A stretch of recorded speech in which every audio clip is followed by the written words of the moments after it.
Let's say a government functionary comes out and says, we are not alone in the universe. There are aliens. We have craft. We have bodies. What's the question everybody starts asking after that? There is no one question. Everybody freaks out.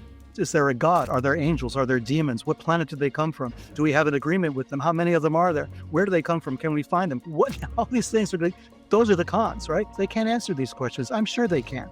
I don't believe this stuff where we signed an agreement with the aliens. Eisenhower has a contract or something. Tom was the person making those direct contacts at first, right? It's a very well-known story because of WikiLeaks and all the rest of it, that he had a number of advisors in the military who were talking to him. Yeah. They would just say, what about this? And what about that? Have you follow the money, but it wasn't the money we were following. It was something else. It was mythology. They were using Greek mythology, for instance, as a kind of a context that we should use to understand things, which makes sense when you think of all the Greek names that NASA used for its space programs, flight and everything else. So one of our advisors tells Tom, look up Prometheus. Do you understand about the Prometheus story? That will give you an insight as to what's going on. And Tom's like, what? Peter Levenda, I'm going to do this publicly as well. I privately told you, I can't believe that I've only now stumbled across your work because we just have so many similar interests. And it's just so impressive, man. The depth, the rigor, the inventiveness, and the complexity of your work. It's not you're not serving things up for people in a really easy to understand way. But I do think you're serving things up in a way that is pointing toward a kind of truth that is very, very difficult to even gesture toward. So I'm just very excited for this conversation. I appreciate it. And I agree, especially on the easy to understand part. Yeah. I know that, but the problem is you're struggling with material. People already think they have a context for it, and they don't really, because they're interpreting things through a certain perspective. And it's really difficult to kind of move those weeds out of the way, because you spend half of your time sort of responding to interpretations of phenomena that are, from my point of view, misguided, or at least not taking in the whole picture, and people, for instance, people assume they know a lot about certain subjects because they saw a YouTube video or something that we're doing. And suddenly they come across and they say, oh, I know all about this now.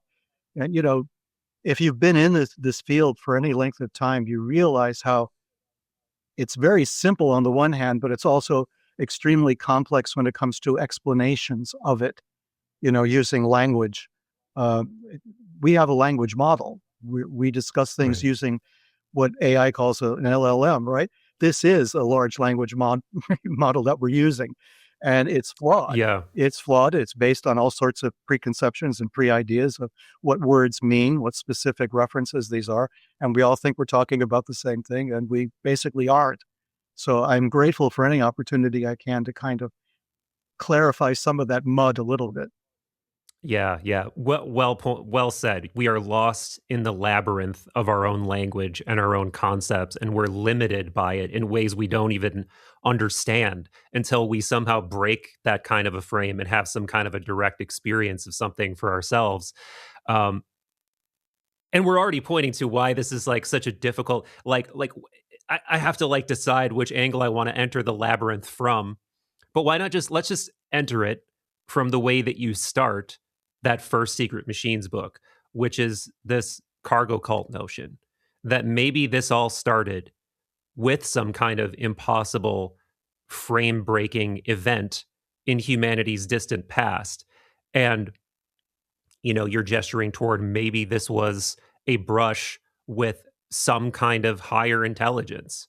I think you say alien and openly gesture toward alien, but also knowing what you're into. I think your very idea of what that word means is probably different than the typical, person who has watched a couple whistleblower interviews or whatever. So yeah, let's just start there this cargo cult idea? And also, how did this come onto your radar as an important kind of way to frame this whole book? Yeah, that's interesting because now that you ask, I don't think anyone's ever asked me that before. So now I have to think about how did that come to be. I think it was just a natural response to what we were trying to do. You see, humans have been on this planet for hundreds of thousands of years. Yeah. And for some reason, about, I don't know, 10,000, 15,000 years ago, the jury's still out on this. Everybody seemed to decide all around the planet, let's build cities, let's build temples, let's do this, let's do that. Let's watch the stars, let's map the progress of the planets and the stars, which to me always stuns me, right? Right. That somebody, and not just in, Sumer, not just in the Near East, what we used to call the Near East, not just in one place, but all over the world, people were creating star maps, right? They were actually, you know how difficult that is when there's no such thing as a telescope and there's no background light radiation. So you're looking at thousands upon thousands of stars in the sky, and you're going to sit there and map this and figure out that there's some stars that move and some that don't. And then you give the ones that move special names and the ones that don't get special names. So you have constellations. They may be different for every culture, but there are some that are kind of consistent. And we were thinking about that. I was thinking about it. I was spending a lot of time thinking about who does that, right? It's an ancient culture. You need to survive. You need to have water. You need to have food, protect yourself from the elements. But there's somebody out there lying down on their back, staring up night after night after night, recording this. Yeah. What motivated that? What made everybody stop and look up, right? The Sheep Look Up. There was a famous science fiction novel from like 50 or 60 years ago. Suddenly we just looked up, right? What prompted that? And I thought of an old movie that I had seen back in the 60s or 70s, late 60s, maybe early 70s, Mondo Cane, right? And it was an old Italian weird film about the world, a pseudo documentary, let's say. But the cargo cult was kind of part of that image. And these people living in the South Pacific during World War II or just before World War II, during that time, Stone Age civilization, as we would call it, right? People living in the jungles, no technology to speak of. And then suddenly there are planes landing on their islands in the jungles, in clearings that people have made. Yeah. And there's stuff coming out of these planes, and it's like, it's food and it's supplies and it's all kinds of weapons, even all kinds of stuff coming out of these planes. And then the planes take off again. The people in that culture had no context for any of this. There was absolutely no context. Yeah. They just saw planes landing with different kinds of people that were not them, in weird uniforms, weird clothing coming out. And that's what we experience as humans in the 21st century when we're dealing with, extraterrestrial experiences with these sightings. We are looking at basically, we become a cargo cult. We're looking at these craft. We have different descriptions of them. We have different descriptions of the inhabitants. We have no freaking clue. We have no context. And we're trying to put something together and understand what this is. And our thesis was that humanity got jump-started by an experience like this. And now we started talking about immortality. What? For hundreds of thousands of years, we've seen our fellow human beings get sick and die, or die from old age, or die from animal attacks or other humans, right?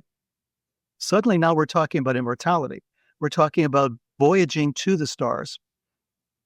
We're talking about immortality and star travel being somehow connected. And then we have, the ancient pharaohs in Egypt, and we're preparing them for a journey to the stars, right? All of this, where did it come from?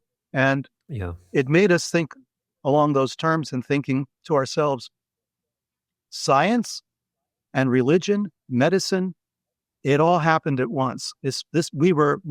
Humanity in general is a cargo cult, right? Our civilization anyway is a cargo cult. We started doing all these things in imitation of something that we saw. or in imitation of something that happened and experienced, maybe a global kind of an experience. Something took place and it shook us out of our complacency, let's say, or maybe scared us, or whatever the initial, response was. We started to say medicine, long life, immortality, space travel, all of these things became connected as one thing. And our civilization since then until now has been focused on these things, on getting off planet, Yeah.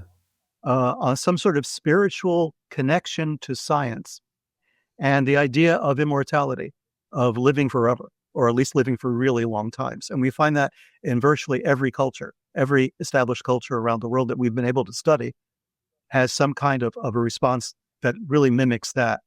So we Yeah. said, my goodness, we are a cargo cult. We human beings, we technological human beings in particular, we are a cargo cult. This is who we are. And we started from that perspective. And we said, well, that's a way of explaining everything that's happened so far. We can kind of fit virtually anything into that model, and it makes sense. Yeah. And it made sense so much that it got us a lot of attention. So when Tom DeLonge and we started putting together this project, how are we going to open doors at NASA? How are we going to open doors at the military, at the intelligence agencies, and government, and in places like Skunkworks? How are we going to get people to pay attention? And if we start going and start screaming, Roswell, Roswell, like Right. that famous X-Files episode, we're not going to get very far, right? And if we're going to start attacking everybody because of the secrecy, we're not going to get very far. I've had Yeah. enough of a background, and Tom has had his own background, and he's had family in military and everything else. We understand where secrecy comes from. We understand that it can be necessary for national security, but at the same time, I'm a '60s kind of guy. I grew up during that period, and I'm suspicious of government secrecy because it Yeah. too often can be used just to blanket, to hide things that they don't want you to know for reasons that have nothing to do with national security. So we wanted to take a very ginger approach to this and say, listen, guys, we're not adversaries in this. If you have evidence that we've been visited by other civilizations or other beings or other technologies, we understand the reason for secrecy. But at the same time, you can't control it, right? Yeah. Individual humans are having these experiences. This is not a government-controlled experience, right? It's after the effect, after the event, they're trying to control it. I said, but everybody's having it, and now you've got a problem. You have people with cell phones, right? We can photograph things. Yeah. We can Right. take video where we can record voices. We can record where we are, where other people are. I mean, we're mapping ourselves, with reckless abandon, but we're doing that. So you got to open up a little bit here, guys. You've got to, let us in. And the very first thing they saw from us was that first chapter on the cargo cults. And for some reason, we still, to this point, I don't think I know, maybe Tom has a better idea. But at some point, that opened doors. That made Hmm. everybody say, okay, these guys aren't nuts. They're not out there with an agenda. They're not trying to, indulge in conspiracy theories.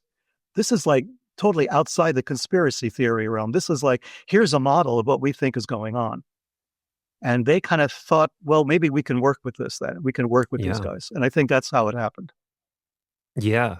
And it may even give them the notion, like they may be grasping at straws to understand what's really going I on. know. And maybe you're providing them a model that they're like, oh, you know what? Maybe this is something we could work with. And yeah, this notion of the cargo cult seems so plausible to me.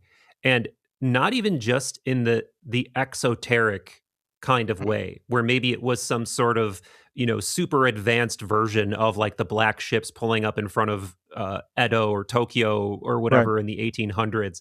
Um, it could be that, right? It could literally be a super advanced technology showed up and it broke all of our frames, like we were saying.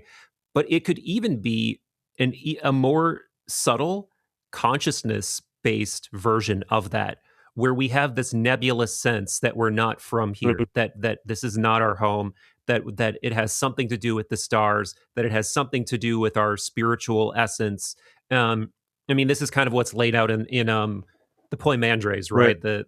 The famous hermetic story where Hermes is out in the desert, and then the Logos appears to him as this great cosmic dragon, gives him the full download of reality, proceeds to tell him all of these things about essentially kind of strangely a little bit like a cargo cult scenario. I don't Right. think people would think this, but what it's saying is you used to be something else. Right. You've forgotten what you are, and you've basically fallen from this greater, more unified mind or nous. Then you became this like androgynous being, then this androgynous being split into two beings, and now you're part of living alongside the creatures of the earth, blah blah blah. So it could even be some more esoteric version of it, but it's leaning in the same direction, that we've forgotten something vital about what we are, that we don't really belong here, that there's something else that we're descended from, or that we're trying to get back to, or that we're trying to mimic, that we've seen that's ontologically higher than we are. And it just makes so much sense to me. And I do find it very intriguing that people within the intelligence or military apparatus were interested in this. When you say that it opened doors for you, who in particular seemed the most interested, if you can say? Friends, I have been doubling down on content over in the YouTube members section and on Patreon. So if you desire further novelty, point your qualia in said directions. If you do join up at patreon.com/third eye drops, you will also get access to a patron only Discord and other rewards. Or if you just want that content, flip over to the member section here on YouTube and become an initiate. In fact, I just uploaded a mind meld earlier today with one of my favorite incarnations, my man Eric Godsey, and I did the same last week with another of my favorite beings, Molly Adler. So much love for supporting, and back to the mind meld. And it just makes so much sense to me, and I do find it very intriguing that people within the intelligence or military apparatus were interested in this. When you say that it opened doors for you, who in particular seemed the most interested, if you can say? Tom would probably be better able to answer that than myself, because Tom was the person making those direct contacts at first, right? It's a very well-known story because of WikiLeaks and all the rest of it, that he had a number of advisors in the military who were talking to him. Yeah. So what would happen is we would get, there would be an email exchange, correspondence that went on for a while. And it was sort of a deep throat scenario, right? So nobody would come out and say, this is actually what happened. What they would come out and do is say, have you thought about this? Or have you thought about that? Very much like the deep throat scenario in All the President's Men. So somebody would not come out and say, yeah, look to this guy and ask him this question. They would just say, what about this? And what about that? Have you looked, follow the money, but it wasn't the money we were following. It was something else. It was mythology. They were using Greek mythology, for instance, as a kind of a context that we should use to understand things, which makes sense when you think of all the Greek names that NASA used for its space programs, flight and everything else. So there was like a wink, wink, nudge, nudge kind of thing happening there. So they kind of guided us along that route. Look at this and ask about that. And then Tom would call me very excitedly and say, do you know about this? Or what about this, type of mythology? What about Prometheus? What is that all about? Stealing fire from the gods, to help humans. Yeah. All of this idea. So we started following along those lines. It was a lot of military people. And we started to attract also the attention of people in the intelligence community, as is well known by this time. So, and then we talked to people like Hal Puthoff, who was, very well known in this field. He's like the grand old man. He's been there, longer than any of us. He's on my bucket list. He's on my bucket list to talk to. And I'm in Austin now. So putting the feelers out into the ether for sure. And Jacques Vallée, one of my heroes. I mean, I had written a trilogy called Sinister Forces back in the day, and I had explored a lot about Puthoff and Vallée and all of his other stuff. Never met them, never thought in a million years I'd be sitting down in Austin, around a table with them, while we were doing this To the Stars thing. And I'm sitting there with Hal Puthoff and Jacques Millet, not to mention, Chris Mellon and a whole bunch of, like that. We're sitting there having these discussions. So it brought us into that world. I mean, it was incredible how quickly that happened. And the amount of information that we got was mostly in the, have you thought about this? And have you looked over there? And, what about this? And what about that? And that got us working on it. And Secret Machines, that trilogy is largely a result of all of the hints and guidance that we got from there, augmented by our own, obviously by our own research and our own, digging down into, they'll give us like one sentence, look at this, and that would generate chapters as we started to unfold what that could have been and what relevance that was. So, wow.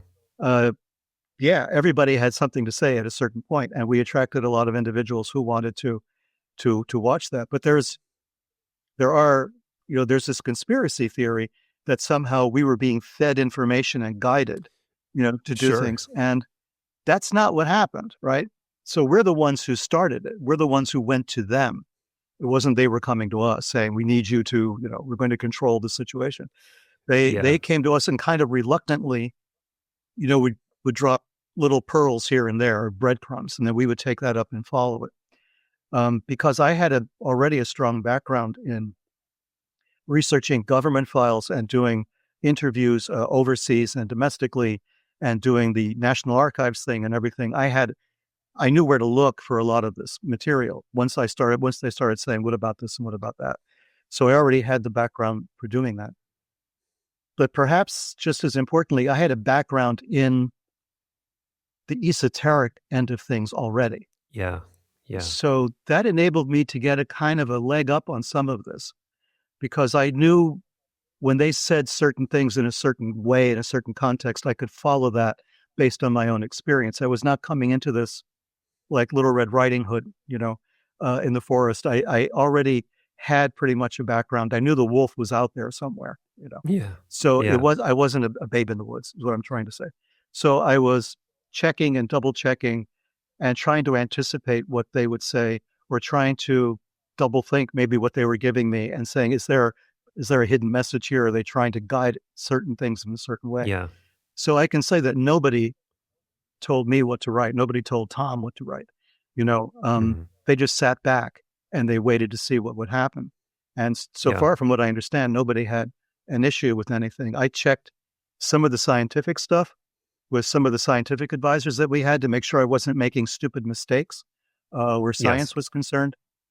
Where religion is concerned, I have an MA in religious studies, and I've been studying religion all of my life and doing it academically as well as on a personal sort of experiential level. So I was able to cover that. It shows. And politics, as far as the political stuff, like I wrote 3 books on, Sinister Forces trilogy is all about doing deep dive into areas of our political life that maybe we have not looked at very clearly, or not suspiciously enough, maybe to come up with, what did all this mean? So I did a lot of that as well. American history was a forte of mine for a long time. So particularly as I grew up during Vietnam and Watergate and the assassinations and all of that, I amassed huge amounts of information.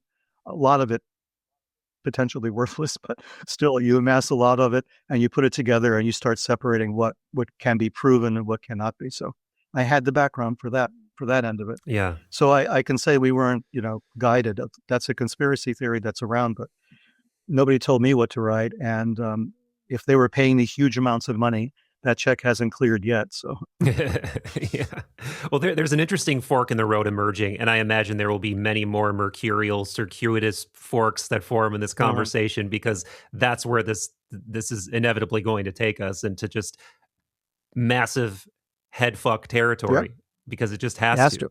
But the first one that's emerging is essentially going further down this insider intelligence route, and the second is the esoteric, because you said you have this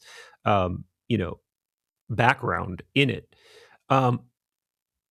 So I'll just start with the continuing down the insider route, because you've presented people like Hal, people like Jacques, and when I said that you've got this complex way of looking at the phenomenon that clearly encompasses so many different disciplines. So do they. Like they're two of the few others that I would point to as very sophisticated thinkers in this space who have been very close to it for a long time. Like Hal obviously has the history with consciousness, Project Stargate, remote viewing, all of the psi stuff, and then plus he's a physicist who's been looking into anomalous propulsion and God knows what else for a number of decades in a classified capacity a lot of the time. And then Jacques is just this absolute, polymath computer scientist, deep into the esoteric himself, deep into the phenomenon himself. And, the amount of brain power sitting around that table between you guys is just remarkable. And I heard you talking to our mutual friend, Jesse Michaels, about that meeting as well. Yep. Like sitting here knowing that there's sort of this cloistered, glistening information that you can't get to, or you can't get them to tell you, but you're sort of in this situation where you're trying to extract nuggets or read between the lines so that you know which direction to go in. But that begs a number of questions. One question is, what is the extent to which you think they know the truth? And then I'll just leave you with the second one too for you to riff on. And what, like the why now of it all? Why do they want to get this out now? Why does it behoove insiders to want to try to start leaking things out or start disseminating a narrative around disclosure? Is there some imperative to do it? Is it just time? Is it technological? Is it some event on the horizon? What do you think? I think my first reaction is it's the singularity. We are reaching the point of technological sophistication that trying to keep secret a UFO sighting is virtually impossible now. So the government used to think that it could control this. And when I say the government, I mean around the world, different governments thought they could control the flow of information. They could censor their media completely. They could disappear people who had, direct experiences. They could, if there was a craft, a physical craft, they could seize it and bury it, somewhere, or send a bunch of helicopters out there and just lift it away, and it never happened, right? All of this stuff was possible 50 years ago. And even then it was iffy. But now, as I said, we have technology at our fingertips. That's incredible. So trying to keep that hidden, trying to keep what's going on a secret has become virtually impossible. The government will try, all governments around the world will try as much as possible to control this narrative because they're afraid of what they see already. They're afraid of what they see on social media. They're afraid that a deep fake can suddenly control a political narrative to the extent that it creates, total disruption in society. I remember I was raised as a Catholic. I was born a Catholic in the 1950s in the United States, which was a very strange time to be Catholic because it was a spiritual war between us and the Russian communists. And we had to pray for the conversion of Russia, right, to Christianity, which in retrospect doesn't seem like it was such a good idea. But at the time we were, this was them versus us, right? And so there was this idea that, all of this information had to be kept secret. There was so much secrecy in the 50s because of nuclear weapons, because of the Cold War, because of everything. This was a mindset that just gradually became our birthright. We just trusted the government to protect us from the evildoers. And with the rise of technology now, we have the ability to create our own narratives, to create our own realities, and we do that sort of without even thinking. We post memes that other people think are true, right? That maybe it's a true statement. You have to dig deep in everything to say, oh no, this wasn't true. This was a fake. This never happened, on and on. This takes a lot of work, right? And so now we're relying upon AI to do that for us, but AI is the culprit, So we're using the fox to guard the hen house. So it's becoming this problem, and it's a problem for governments. It's a problem for everybody. It's a problem for industry. It's a problem for the arts. It's a problem for culture. Yeah. We're all suffering because of this, because we don't have a way through this forest. It's definitely a problem for sense making as Well, well. exactly. So Yeah.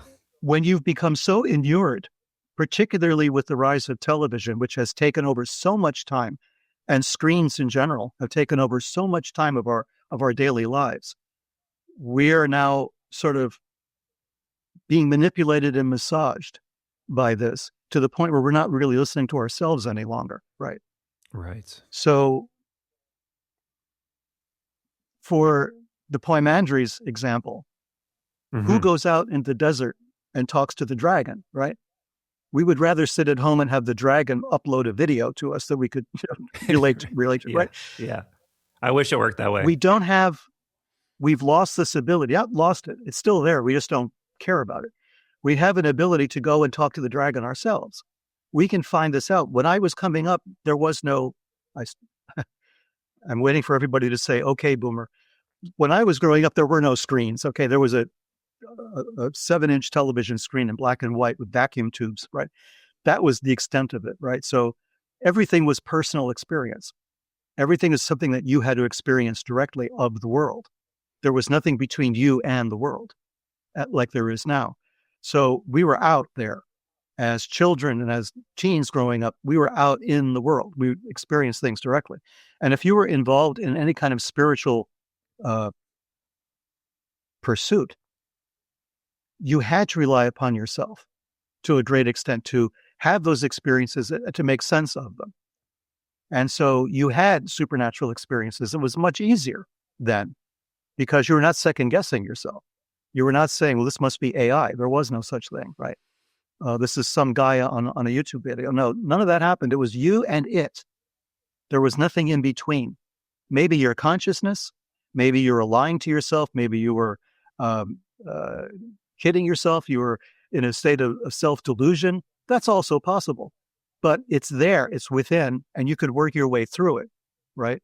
You may have had help. There may be a guru somewhere, or there may be a self-help book, or there may be, somebody saying, do it this way or do it that way. You had books. And the nice thing about a book is it has a beginning, middle, and an end, right? So you can go through the entire book and you can read it and you can maybe understand it.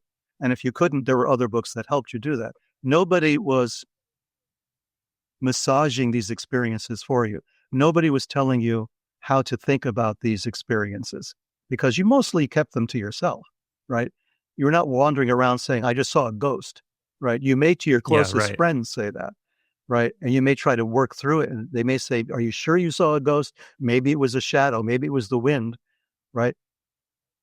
And then eventually, when you have enough of these types of experiences, you start to build a framework for understanding them.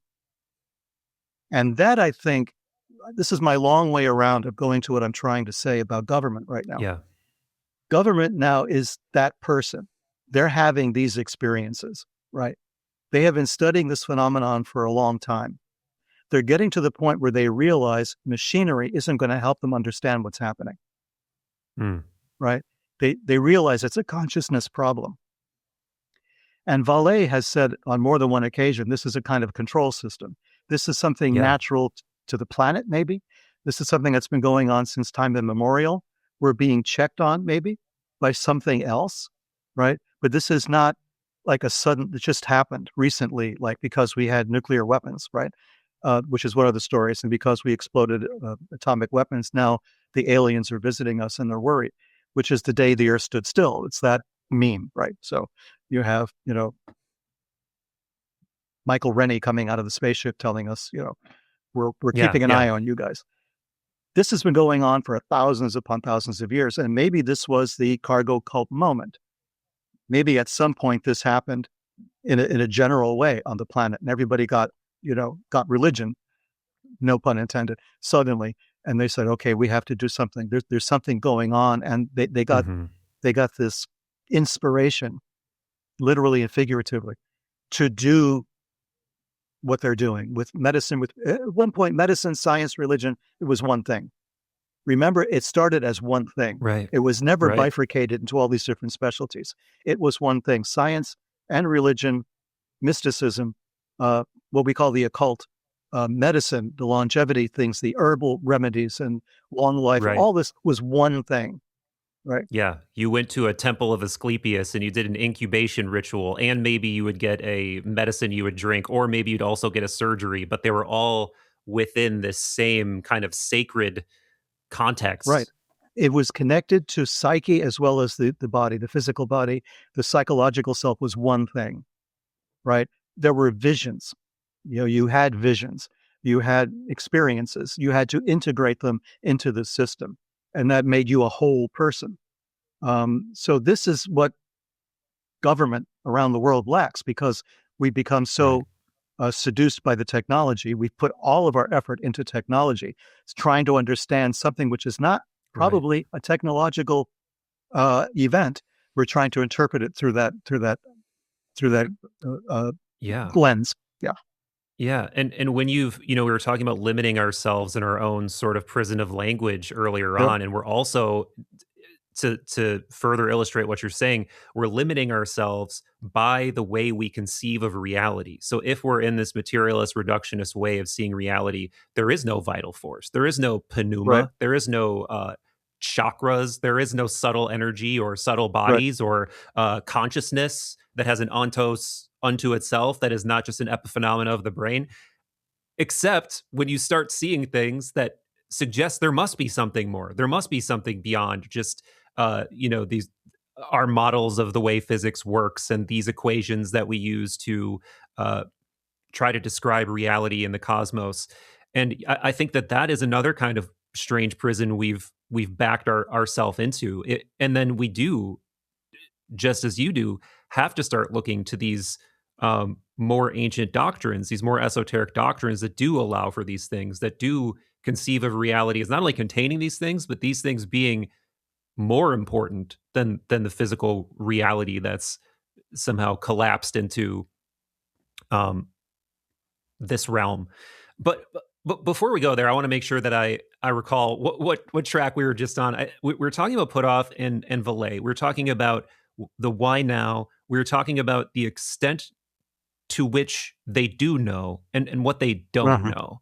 And like people like Valet and Hal might be an exception because they clearly do understand that this has something to do with Right. consciousness. They clearly must understand that there's something more to reality, unless they're involved in the most sophisticated, ridiculous psyop of all time that they've fully committed to through writing books and spending their entire lives, manufacturing the most ridiculous smoke and mirrors imaginable. Um, which I don't think is the most parsimonious explanation. So let's take a little side quest into that realm. Sure. How much do you think we know, collectively, or they know? I guess we'll keep it a they, because it's not us, or it's not me, at least, as much as I would love to know. How much do you think we really know about humanity's untapped capacities? Clearly a lot of this has come out through disclosures and like Project Stargate and stuff, like with the remote viewing stuff. I've had some conversations with Stargate remote viewers. Um, but do you think it goes deeper than that? Do you think there are still hidden projects that are leveraging consciousness? I mean, you could go one of two ways with it. You could say, yeah, we really did stop after Project Stargate, looking into psi, looking into remote viewing. We realized it just was kind of limited in terms of what it could really offer us. We had better methods to acquire intelligence, more reliable methods. Or you could say, no, that was just the sacrificial lamb. We've been going deep into consciousness behind the scenes this whole time.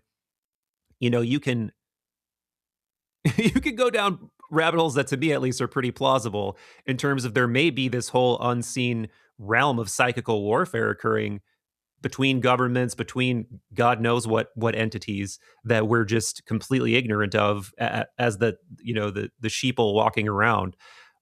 What do you think personally, and what do you think they know, and what the reality of this is behind the scenes? Wow. Okay. Let's start with the U.S. government, okay, because we're kind of more familiar with that context. There's a huge pushback within the government against anything like this. A lot of it has to do with sort of a Christian fundamentalist perspective. that you're dealing Yeah. with things not of this world. You're not supposed to be looking there. This is a spiritual thing. It's angels and demons territory, right?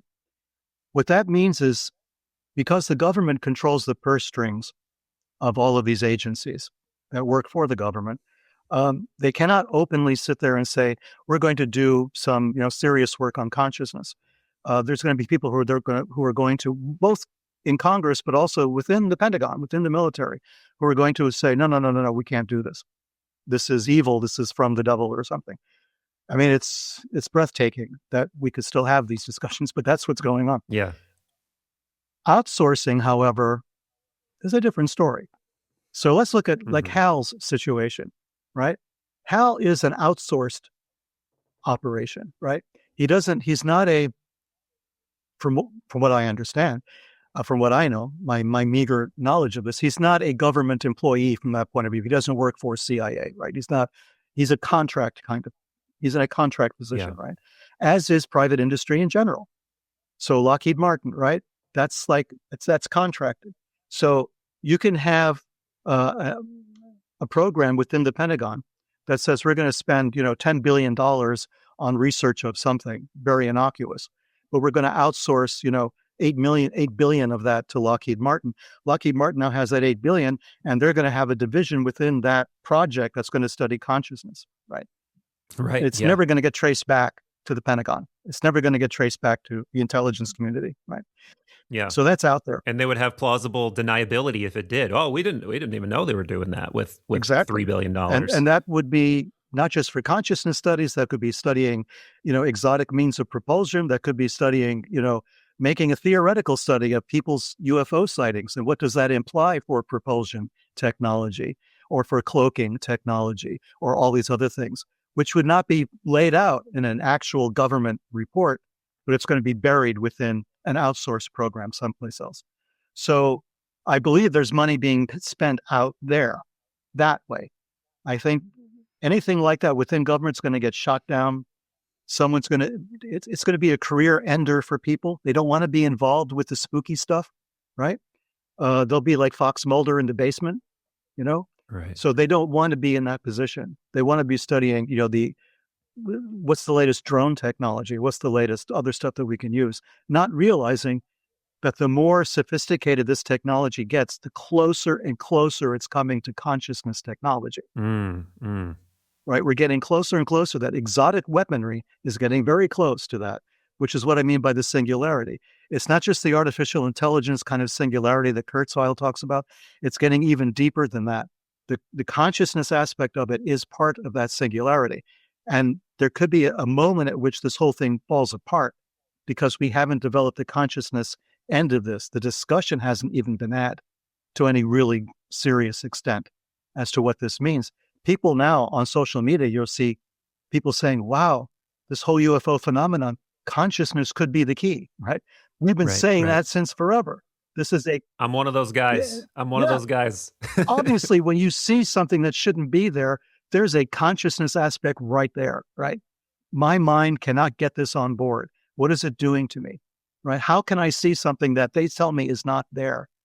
Right now, we're in consciousness territory. We should have been there from the very beginning, which is why I think that's where we are now. We're coming to that realization in the general population that this is a consciousness thing. Vallée is coming out and trying to tell people this has been going on forever, right? And we have to start interpreting it from those points of view. We don't understand our consciousness, our own consciousness very well. We've become numb to it, actually, as I've said in the last 70 odd years that I've been around. So we're becoming numb to the capability of what our consciousness can actually perceive and understand and make sense of, right? When people claim they've been abducted by aliens, there's so much assumed in that statement that we've become blocked to it. We don't understand what it means. Define alien, define abduction, right? Define what happened to you. Can you explain it, right? The reports of people are remarkably similar, as we've discussed, I think, in writing in many places. We know people talk about moments of losing consciousness, of going through space, going through walls, going through physical material.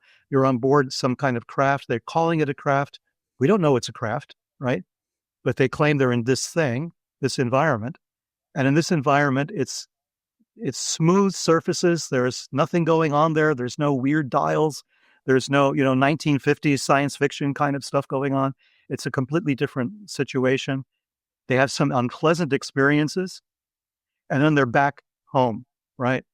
I mean, we members of To the Stars have talked about this, right? Jim Semivan has been very open about his experience about this. So these events take place. These are consciousness events, right? But we're interpreting it through a different lens. We're saying something came on, picked up this person, and took them someplace. That's the experience. That's the conscious experience. But there's no proof of it, right? There isn't a hole in the wall that they dragged you through or a broken window, right?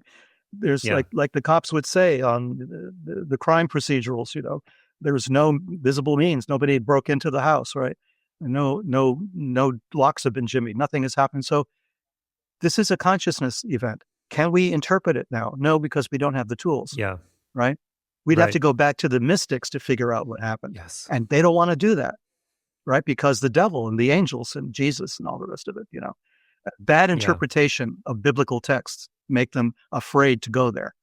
So that's another whole thing, but that takes us to another area. Yeah. Right? Yeah. And again, we're at another just tantalizing fork in the road, because one of the forks in the road is that we could say everything is a consciousness experience, right? And we're just in one particularly stable-ish mode of consensus reality, familiar consciousness most of the time. But then strange things happen, and you're left wondering how much of that was my consciousness versus a genuine outside information or entity, and where did those two things meet? I had a very interesting conversation with Jeff Kripal once about how, he said something to the effect of, I take all of these experiences, psychedelic experiences, near-death experiences, alien abductions, seriously, but I don't take them literally. And then that led us down this whole path of, what does that mean? Because he's not saying they're not real. Right. He's saying that it's and where we sort of settled is that there's some sort of meeting in the middle between the phenomenon, whatever's happening, and your psyche and what your psyche is capable of producing in terms of imagery, in terms of masks it can give to whatever's going on. And then about a few months later, I'm reading something from On the Mysteries by Iamblichus. And he's talking about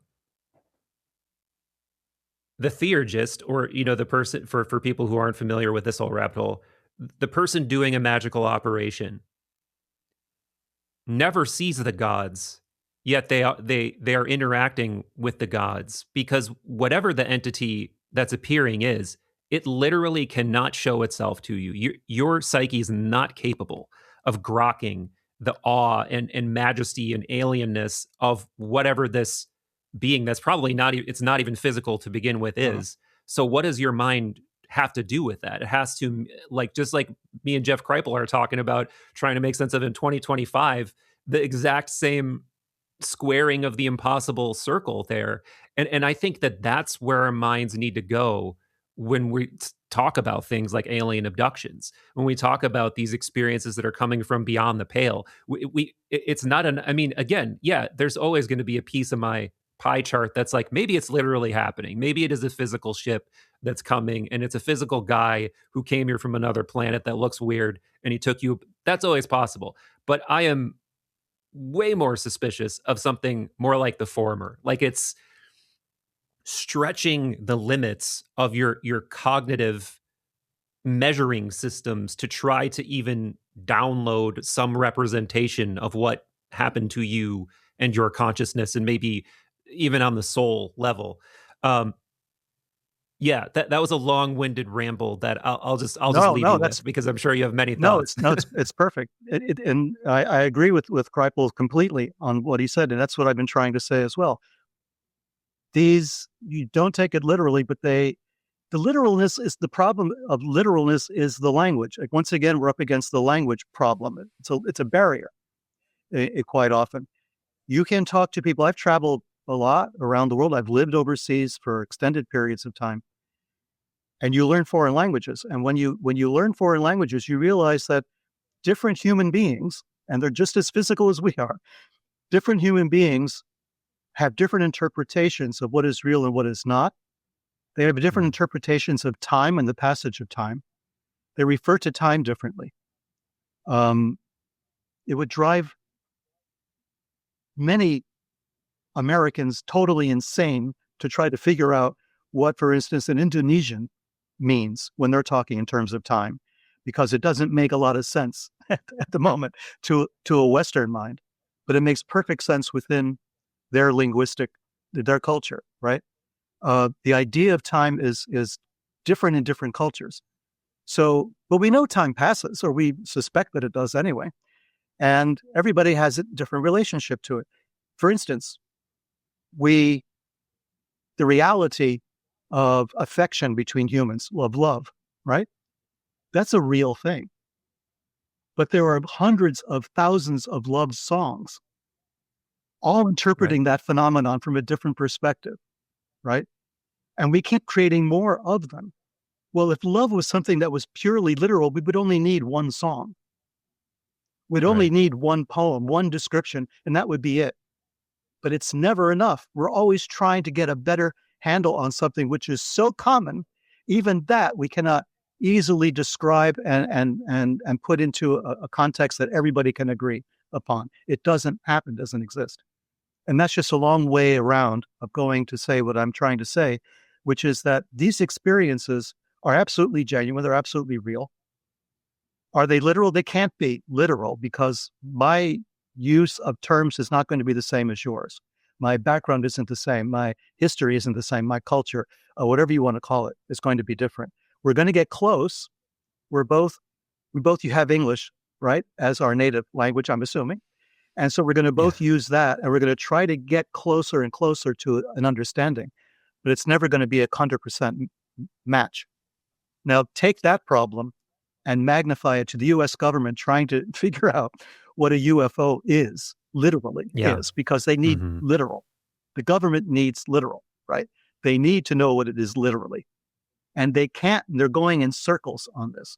So my answer to all this was, again, a long way around, is that they don't know with any degree of certainty. They may have extra data that we don't have because of the research that they've done, because of the people they've talked to, because of talking to Hal, right? Because of talking to Jacques and like that. They may have like a leg up on this, but it's not going to be perfect, because they're human beings like us, and they're struggling with understanding how you can have something that appears in the sky that is seen by thousands of people, but which is not literally there.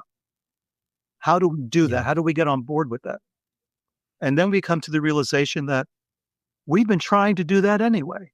As I mentioned, I think with Jesse, I think in that mammoth interview, there was that. Fantastic, by the way. There was a point at which I talked about CIA. They were going to try to create this hologram figure of Jesus above Havana, Cuba, to try to convince the Cubans to revolt against Castro.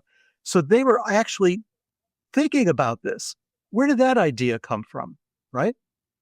Was that idea sparked by the realization that UFOs appear to people, but they're not actually there, but they appear?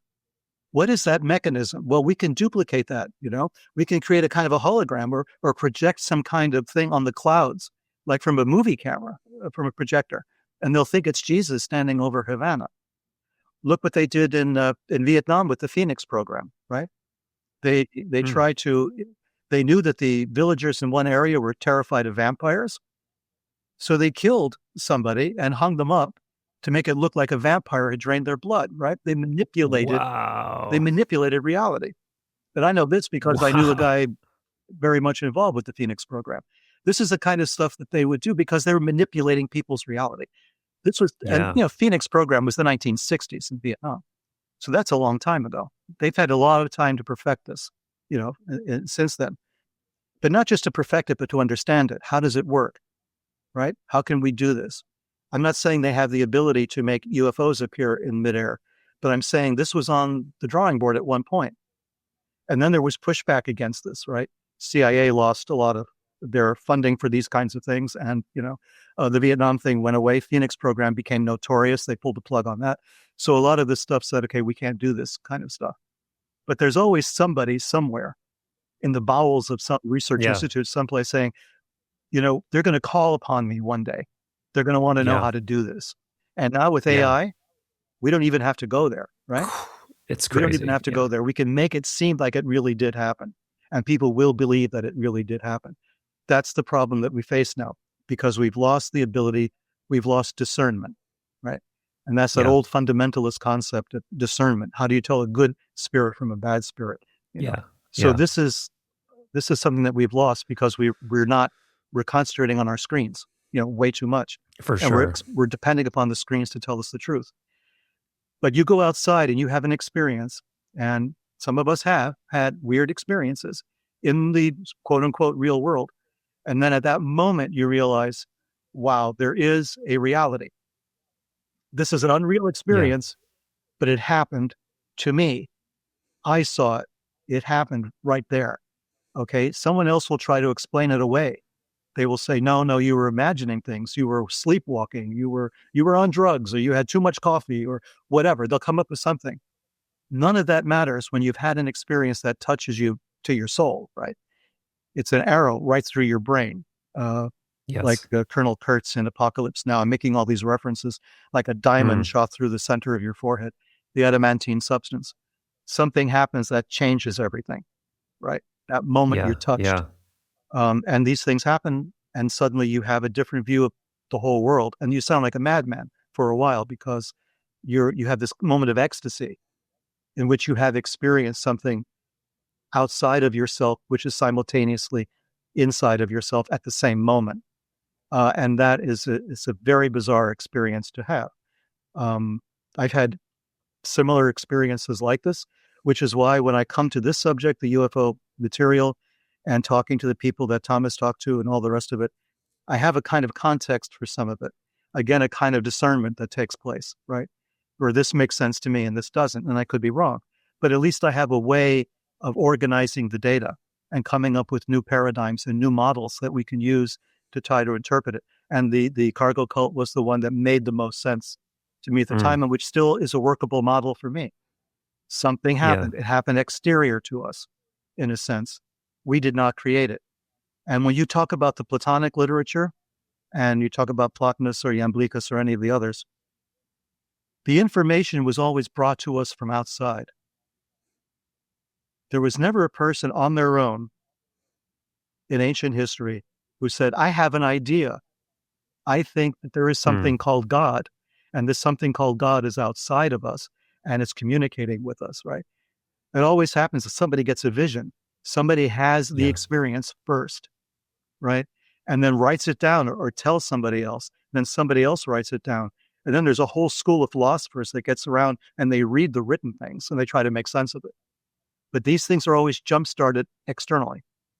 Something happens. Ancient Sumer, right? The myth of Uranus, right? This fish creature that comes out of the sea and gives civilization to the Sumerians. Right? It's always an external force that does this. It's not the Sumerians got together and said, let's figure this out. Let's try to, there's something else going on here. How can we make our lives better? It doesn't happen that way, right? Somebody else comes along and does it. Moses, right? And you're talking about not being able to see. Even Moses, right? God told him, you can't look on my face. You can't have this direct experience. It's not going to happen. Sorry, right? The burning bush was a burning bush. It wasn't, a God form person telling him to do something. There might be angelic messengers. We've all got those, right? We all have the experience of this kind of thing happening. But and even they say, hey, calm down. Right. Don't be afraid. I know I'm freaking you out right now with whatever my probably multi-eyed gleaming visage is. And they'd know that we would be afraid. This is much more information that they have about us than we have about them, which I keep trying to reiterate to people. They know more about us than we Mm. know about them because they are taking these steps. They are taking certain measures, right? They're being careful. Valley says, they're observing, and then they go out and they come back again. Maybe this is equipment that's designed to self-destruct after a certain point, right? It just Mm. evaporates once they get the information they need. But they know more about us than we know about them. That's for sure. That's why people are screaming, the government has disclosure. We need disclosure. They're in charge of disclosure. We're not, Yeah. right? Right.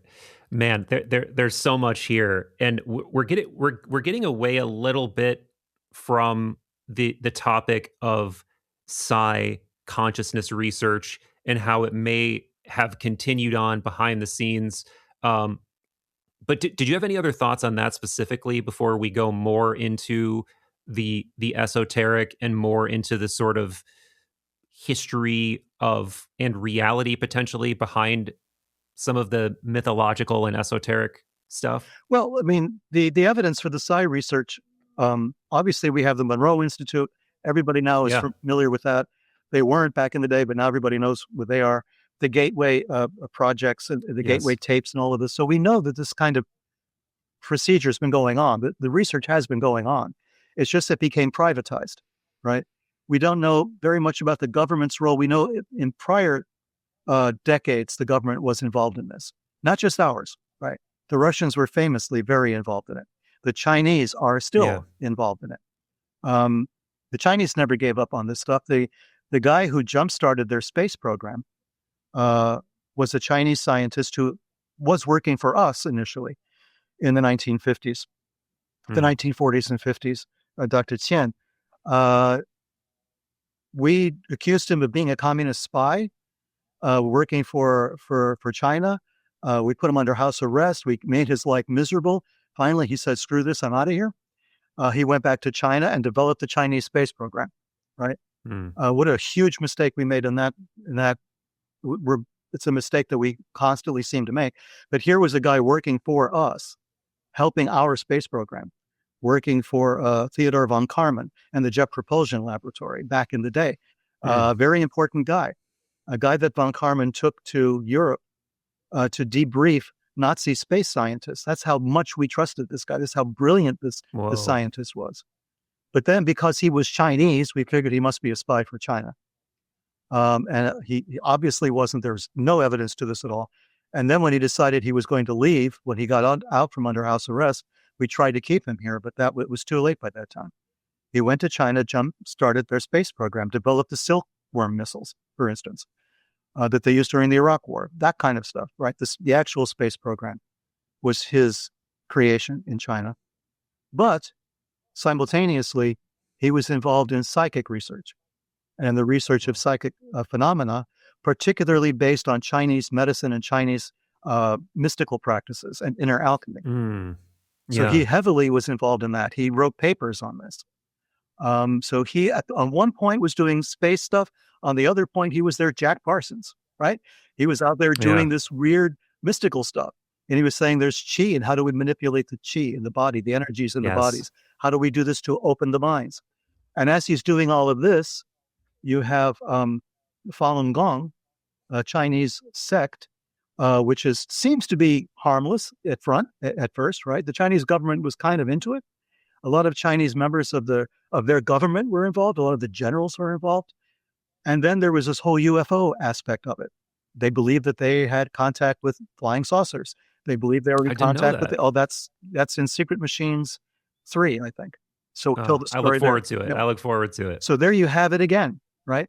So there you have this whole thing that's happening again. You have the Chinese meditation systems and the physical culture aspect. They're kind of yoga, let's call it that way, with Tai Chi and that sort of thing, which Yeah. I studied back in the day as well.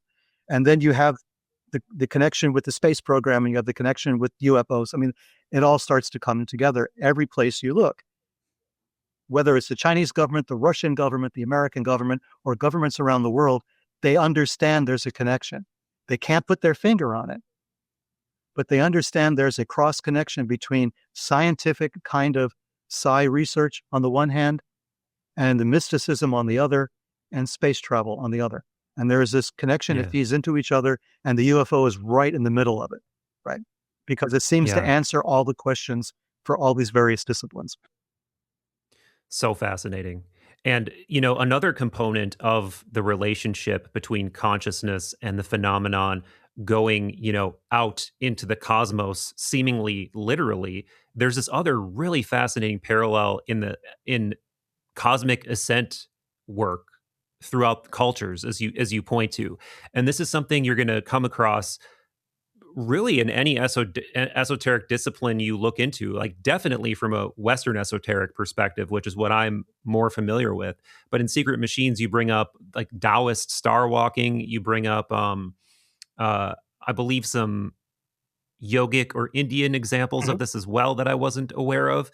But essentially, the motif everybody might be familiar with, even if you're just looking up esoteric images on Instagram or whatever, or Pinterest, or wherever one acquires their esoteric images, you'll find like this, what at first looks like an attempt to describe the cosmos physically, right? Like you have the Earth, then you have these 7 spheres that you ascend Mhm. through until you get to what they would have called the sphere of the fixed stars. But what you'll find out if you look into it is that this seems to be really describing a consciousness experience of consciousness ascending through these layers of reality to try to get closer to God or the absolute or whatever you want to call it. And this is done through various arcane techniques or unknown techniques a lot of the time. Um, it may involve, I mean, it probably does involve altered states. I think we can say that. But how we get into those states, how we have that phenomenology unfold has always been mysterious and interesting to me. And I was talking to Jesse about this the other day. Actually, we were just recorded a pod a few days ago, and we were talking about this. Essentially, could it be that our desire to travel to space physically is actually a misunderstanding of this, a misunderstanding of what we can really do, which is we can instantaneously, literally, be in the cosmos, in the astral, amongst the intelligences outside of this physical planet or outside of this system, Plato's cave, whatever. Is it a misunderstanding that we're trying to, build a big metal tube that shoots our physical bodies out there? Or could it could be the total opposite, right? Like this could go both ways. What was astral ascent a mistake, a mistaken sort of early attempt at reaching the cargo cult again? Like we need to physically get there and develop our material technology to even come close to what they were ability to do or able to do. So it could go both ways, but I guess I'm more fond of the former. Once again, just showing my own bias that this is probably more of a consciousness problem than it is a applied technology problem. I hate to, What are your thoughts on I hate this? to be that guy who says it's both, but I have to be that guy. This is the thing. If there was a cargo cult experience, let us say it was like our UFO experiences, right? But writ large. Let's say there was a mothership or some freaking thing, and you have this thing shows up. Okay, it's a mystical experience because it's zapped our consciousness completely just when it happens. Suddenly, all of our brains, a switch gets thrown when we see this, right? A switch that Hmm. hadn't been Hmm. thrown for hundreds of thousands of years. We've had this switch in our head, and it was never thrown until this moment. This thing happens in experience, right? Did it come from outer space? Did it come from other planet? Did it come from beyond the realm of the fixed stars? So we want to go there. So there's this physical desire to go there. And at the same time, it was a consciousness experience, and we are consciously going there. We're doing both.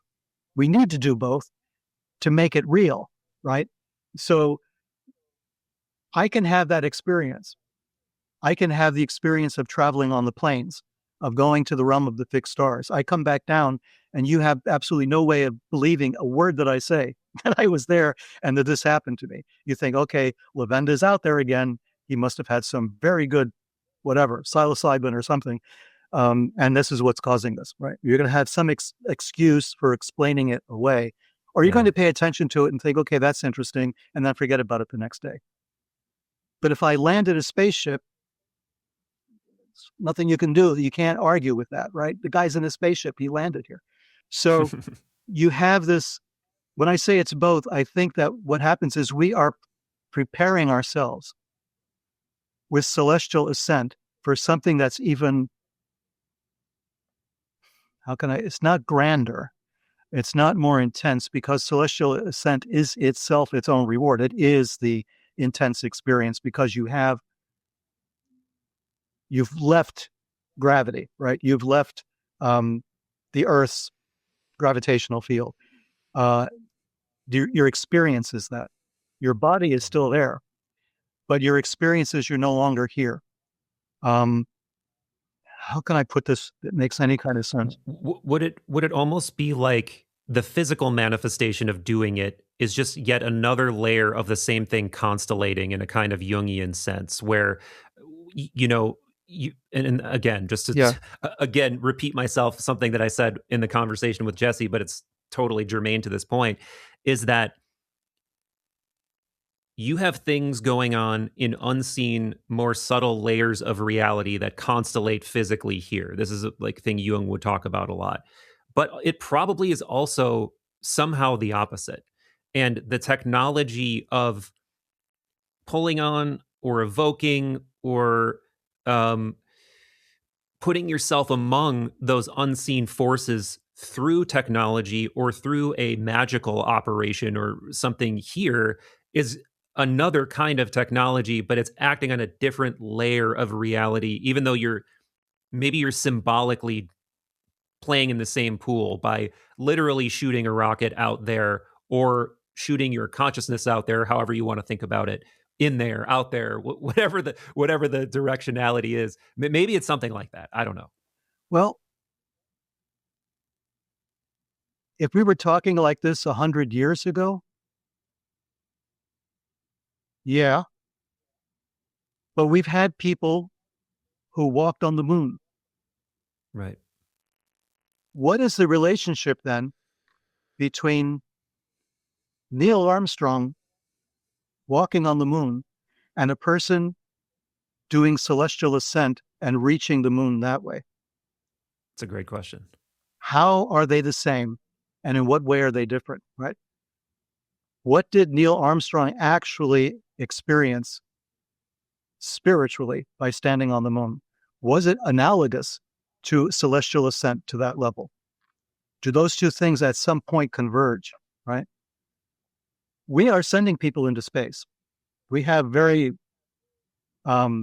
ambitious ideas about putting people on Mars. We know that Mars is probably the only planet left in the solar system that's capable of us landing on it. Everything else are balls of gas or whatever, impossible to even imagine it. So Mars is it.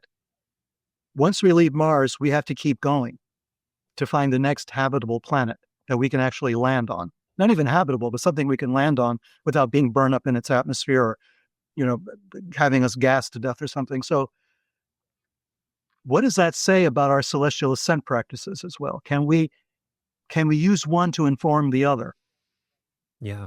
Because for the first time in our history, as far as we know, we've actually landed on another celestial body. This was the dream of all the people doing celestial ascent, right? Doing it themselves, going level by level.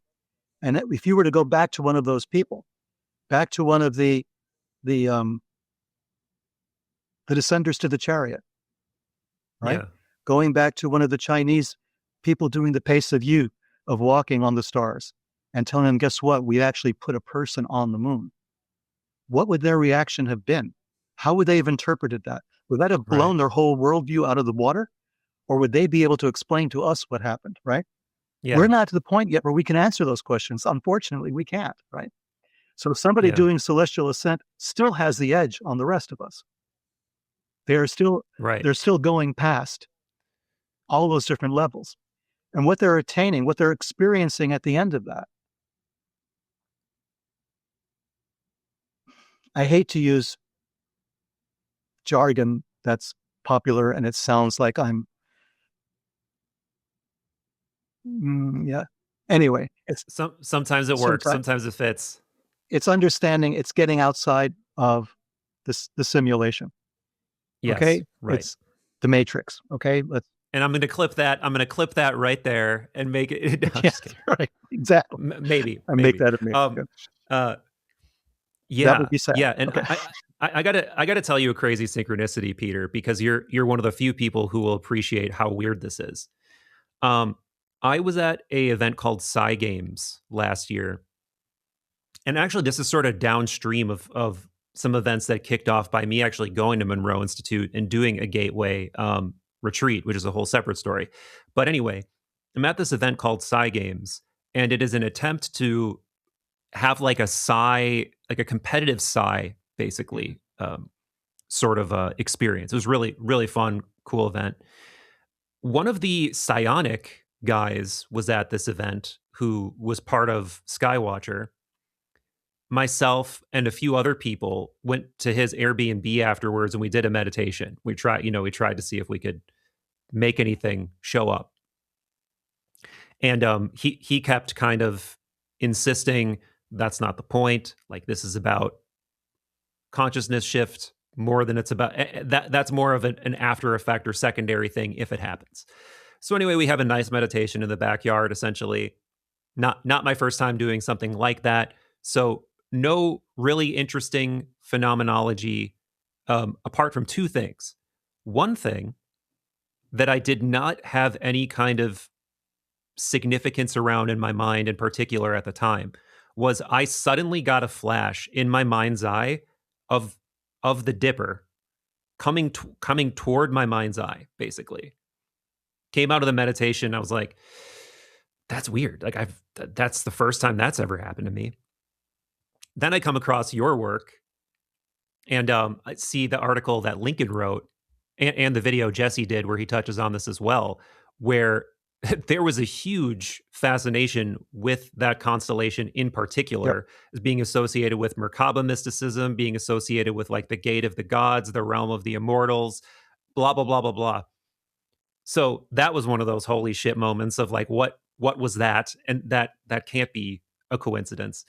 The other weird thing is nothing appeared in the sky except a helicopter flew over us not long after, which we all kind of laughed at, like, was that for us? Like, what was that? But it wasn't like particularly threatening or anything.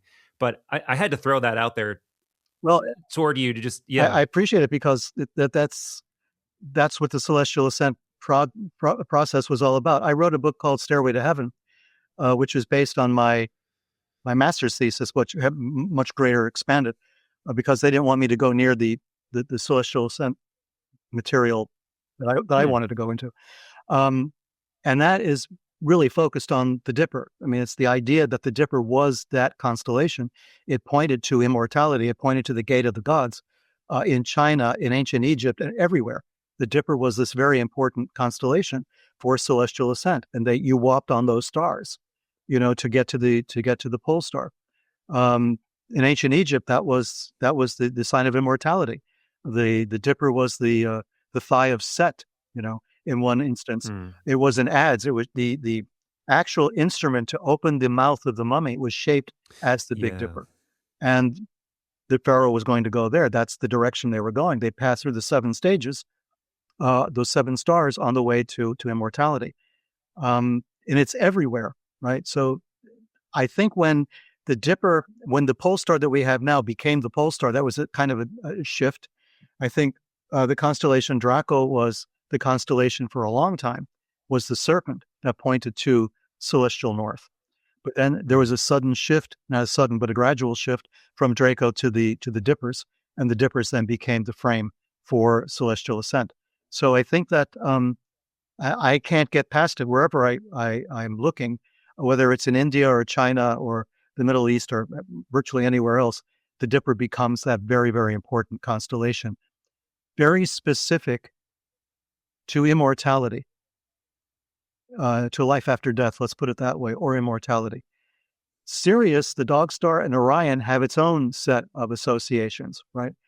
But the Dipper seems to be specifically the constellation that pertains to that in the eyes of many ancient peoples around the world, and of course for Merkaba mysticism as well. Even the Golden Dawn, they never talk about the Big Dipper, but their plan, their Sephirotic tree, their idea of rising on the planes through initiation by other people has it inherently built into the system. And I talk about that a bit in Stairway to Heaven as well. So there is this idea that you could physically actually initiate another person and raise them on the level. That's a little problematic from my perspective, but the rites of Mithra were designed that way. Yes. So, I mean, there were groups that said, we can do this for you. We can help you get there. And it basically had to do with sensory deprivation techniques by manipulation of the emotions, fear and terror being like the foremost in the beginning, and then a kind of sensory deprivation that happens.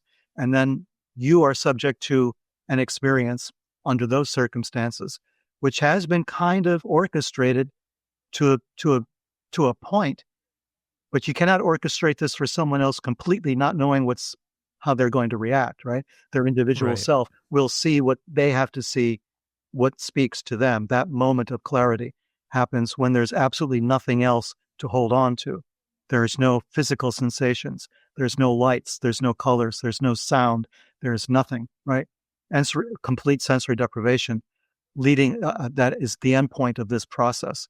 And then that happens, and then an experience is forced, you might say. And that's the initiation itself. So in that sense, people do contribute to a person being initiated, but they cannot actually confer that initiation. They can just lead you to water, and then you have to drink. Yeah. Yeah.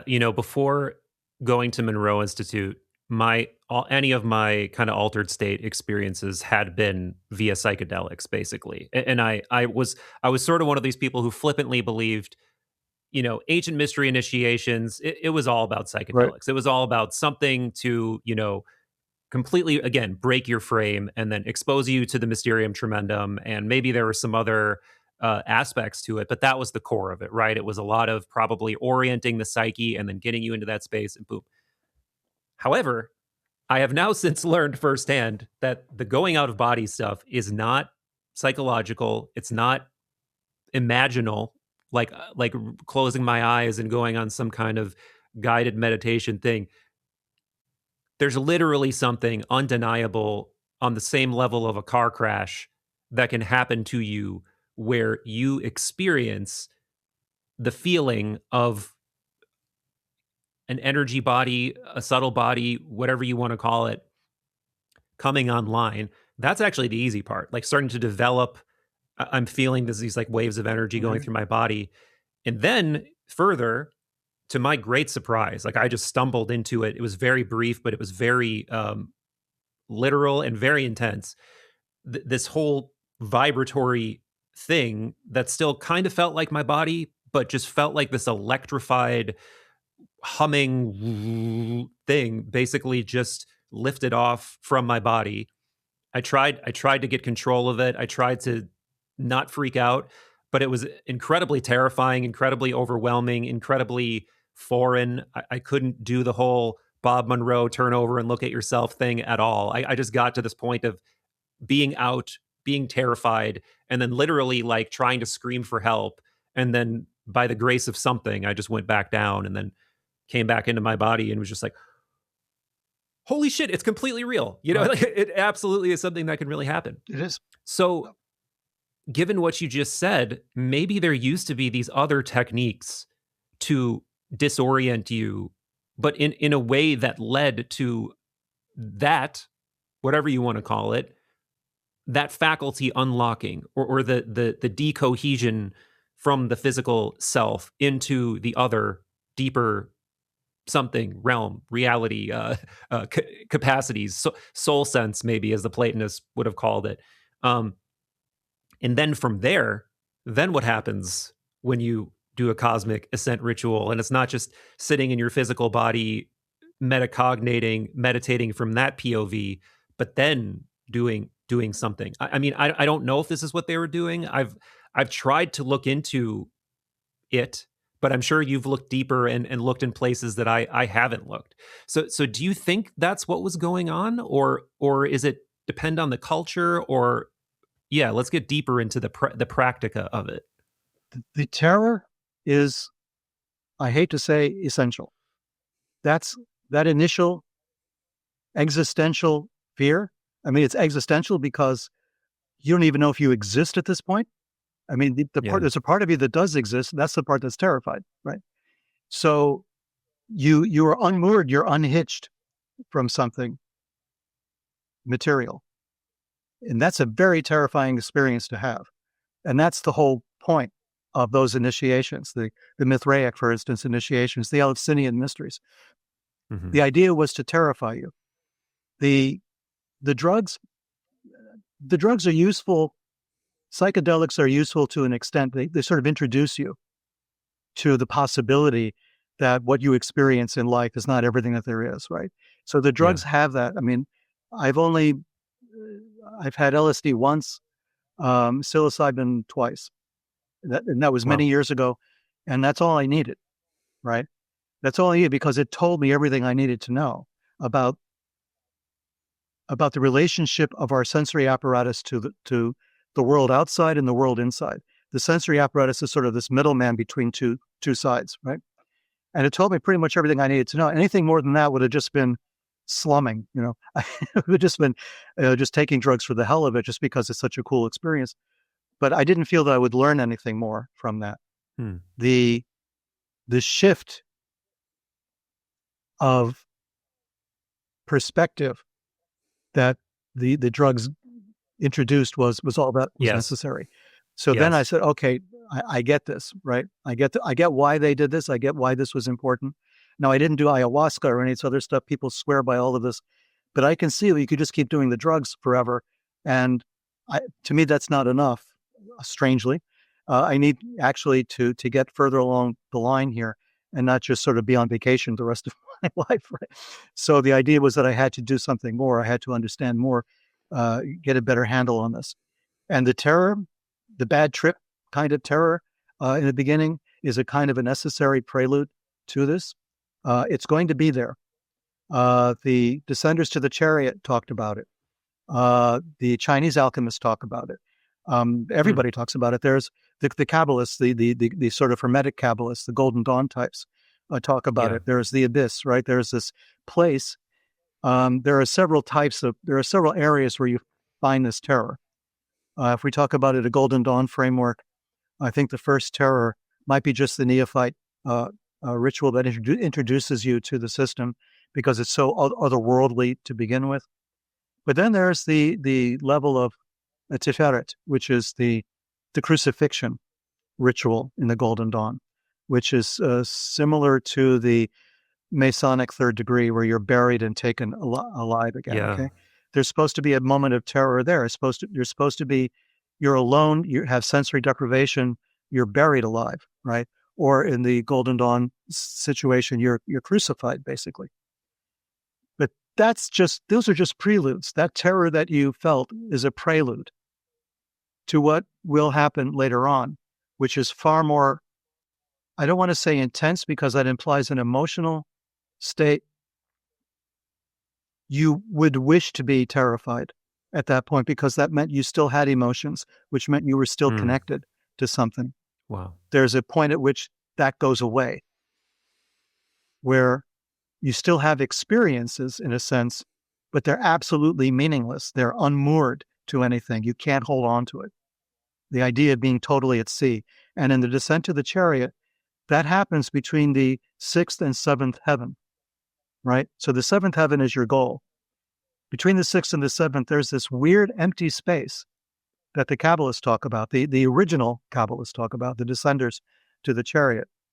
And it's a place of ice and snow, the way they talk about it. It's freezing, it's dark, it's cold, it's horrible. And getting through that is really, really difficult. There are guardians at the sixth level, there are guardians at the seventh, but there's no actual guardians in this area. You're on your own, babe, and you got to get through this on the strength of your upward, mobility. You're moving, you have a momentum. And if you have the right momentum, you're going to go past that terrifying phase and then wind up at the seventh heaven. So cultures around the world have this. They know there's that spot later on where it's going to be terrifying. They terrify you deliberately ahead of time to give you that feeling, right? The Freemasonry initiations, they blindfold you, you're bound, you're at the point of a sword. That's terror number one, right? They terrify you along the line. The third, being buried alive. Okay, that's also terrifying. So the idea is that they're building up your resistance, your understanding, what terrifies you, what makes you frightened, right? And it's basically kind of the same for everybody. It's suddenly not being in the body. It's suddenly not being able to rely upon your eyes to open, to wake up, to hear your own voice. It's this idea that you're no longer in control. And Mm-hmm. yet, when you're on psychedelics, you're no longer in control, right? That's for sure. So the idea is to give you that experience, but without the nice other experiences that go along with it. Just to say, this is how it feels to be totally out of control. And guess what? To get outside of yourself, to get outside of the simulation, to get outside of the matrix, you have to kind of lose control. You have to lose that amount of control, because that control is linked to the physiology that you have, right? So you're trying to attain the immortal body, as they say in Chinese alchemy, right?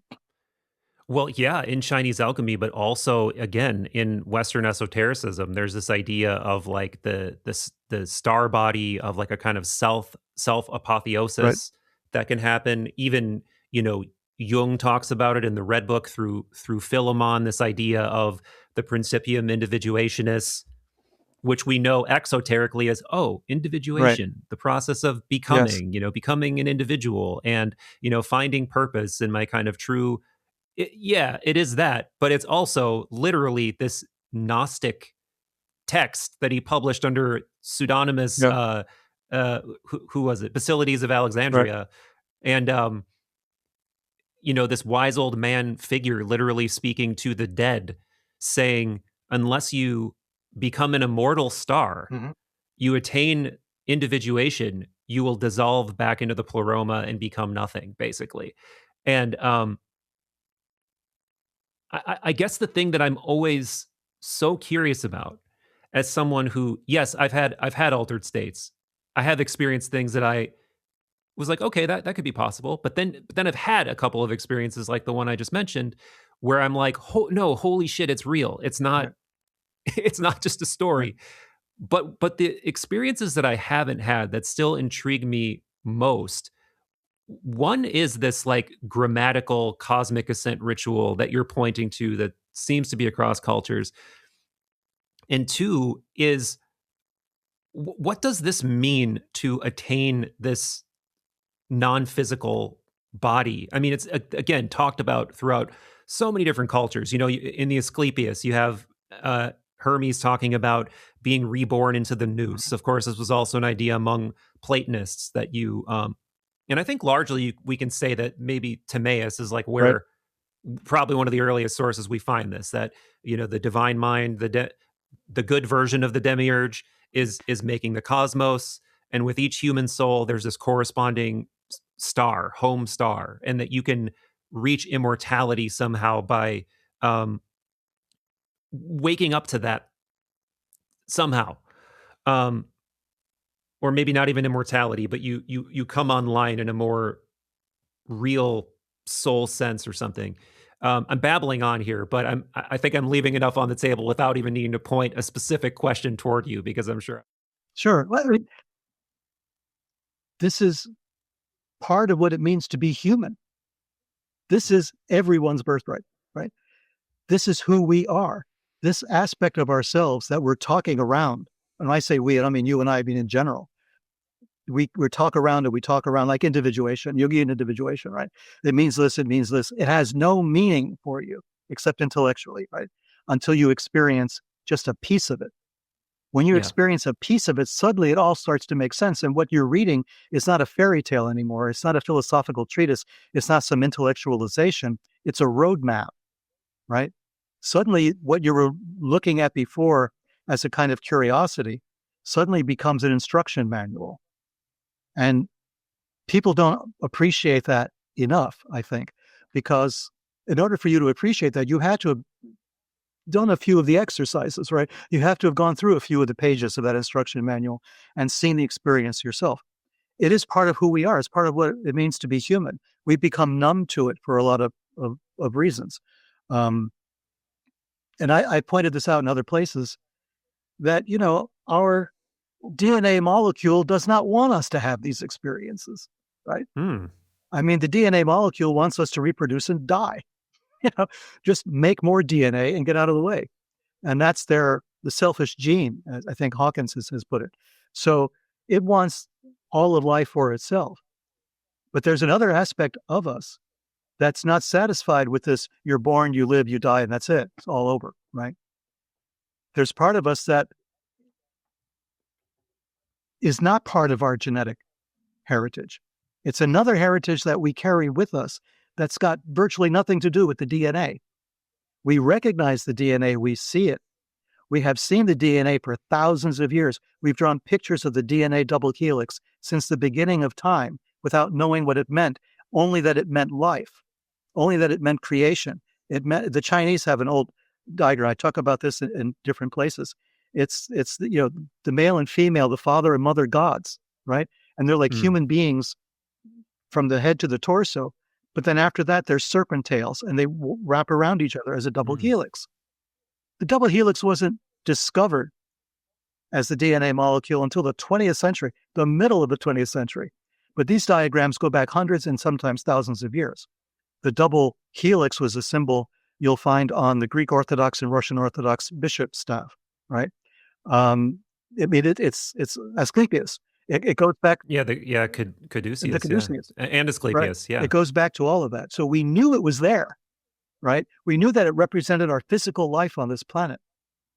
But we rebel against the idea that we live and then we die and then that's all over. Why do we rebel against that? The DNA molecule should prohibit us from that, because it's not in its best interest for us to want to live forever, because we'll just keep using resources, right? We will take those resources away from the offspring who need the resources. We'll be in the way. We'll take up space, right? So the DNA wants us gone. And yet there's still something inside of us that says, no, there's something more than this. And that's part of what it means to be human. Otherwise, we're just the DNA. And I think that the DNA is obviously very important. We wouldn't be here talking to each other without it. But it's only one step in this process. Being here, being in this machine that we call our body is only one step in it. There's a ghost in the machine. And it's this ghost in the machine that is the consciousness aspect. DNA doesn't care about consciousness, really. They care about reproduction, right? It wants to reproduce itself constantly. But we can't find consciousness on that molecule, but we can find it in the brain, right? And are we a receiver to this consciousness? Is that what it is? Which I've always insisted that it's external to us, it's not internal. And if that's so, which makes sense, if you take my DNA simile, or metaphor, that the consciousness has to be outside. So we're able to do this. We're able to get out of this machine while we're still alive and experience that process, as the Gnostics have constantly reiterated, as the descenders to the chariot talk about, as the Chinese alchemists talk about. You can, and they talk about immortality in that sense. And it just means existing after death, right? Even in the Gospels, Jesus says you have to die in this life in order to be reborn in the next one, right? I mean, there's this idea that there is this necessity for this type of experience. Even St. Paul talks about going to the third heaven. There's the celestial ascent, might have been at the really root of Christianity itself, and it's been kind of hidden and obliterated over the centuries. But there's hints of it that are there, right? That might have been the original Christians might have been descenders to the chariot. Then everything starts to make kind of more sense. Yeah. Particularly too, I mean, so as you know, so much Platonism got kind of both, through sort of like channels like Pseudo Dionysus, but also through people who really were actually Platonists practicing theurgy, like Synesius, who was a student of Hypatia. He like gets all of this very thinly veiled sort of theurgic stuff into the church. So there's that too, right? And then of course a lot of people have pointed out that essentially taking communion is kind of like a theurgic ritual in and of itself, and may have actually taken some elements of theurgic rituals and sort of, hid them into, like, purposefully, not coincidentally. Right. But yeah, I mean, so now we're in that part of the path where I think I knew we would end up, where we've got all of these different paths kind of swirling into one another. And maybe a good thing to do at this point would be to sort of back up and give a high level summary of what the hell do you think's going on here, Peter? if you had to give, like, the now that we've given over 90 minutes of 100 minutes of context almost, and people know that we're not pitching anything simplistic here whatsoever. But if you did have to make it simplistic, what would it look like? Like, what is a human? Where did we come from? What are we doing here? What should we be aiming our efforts toward as individuals?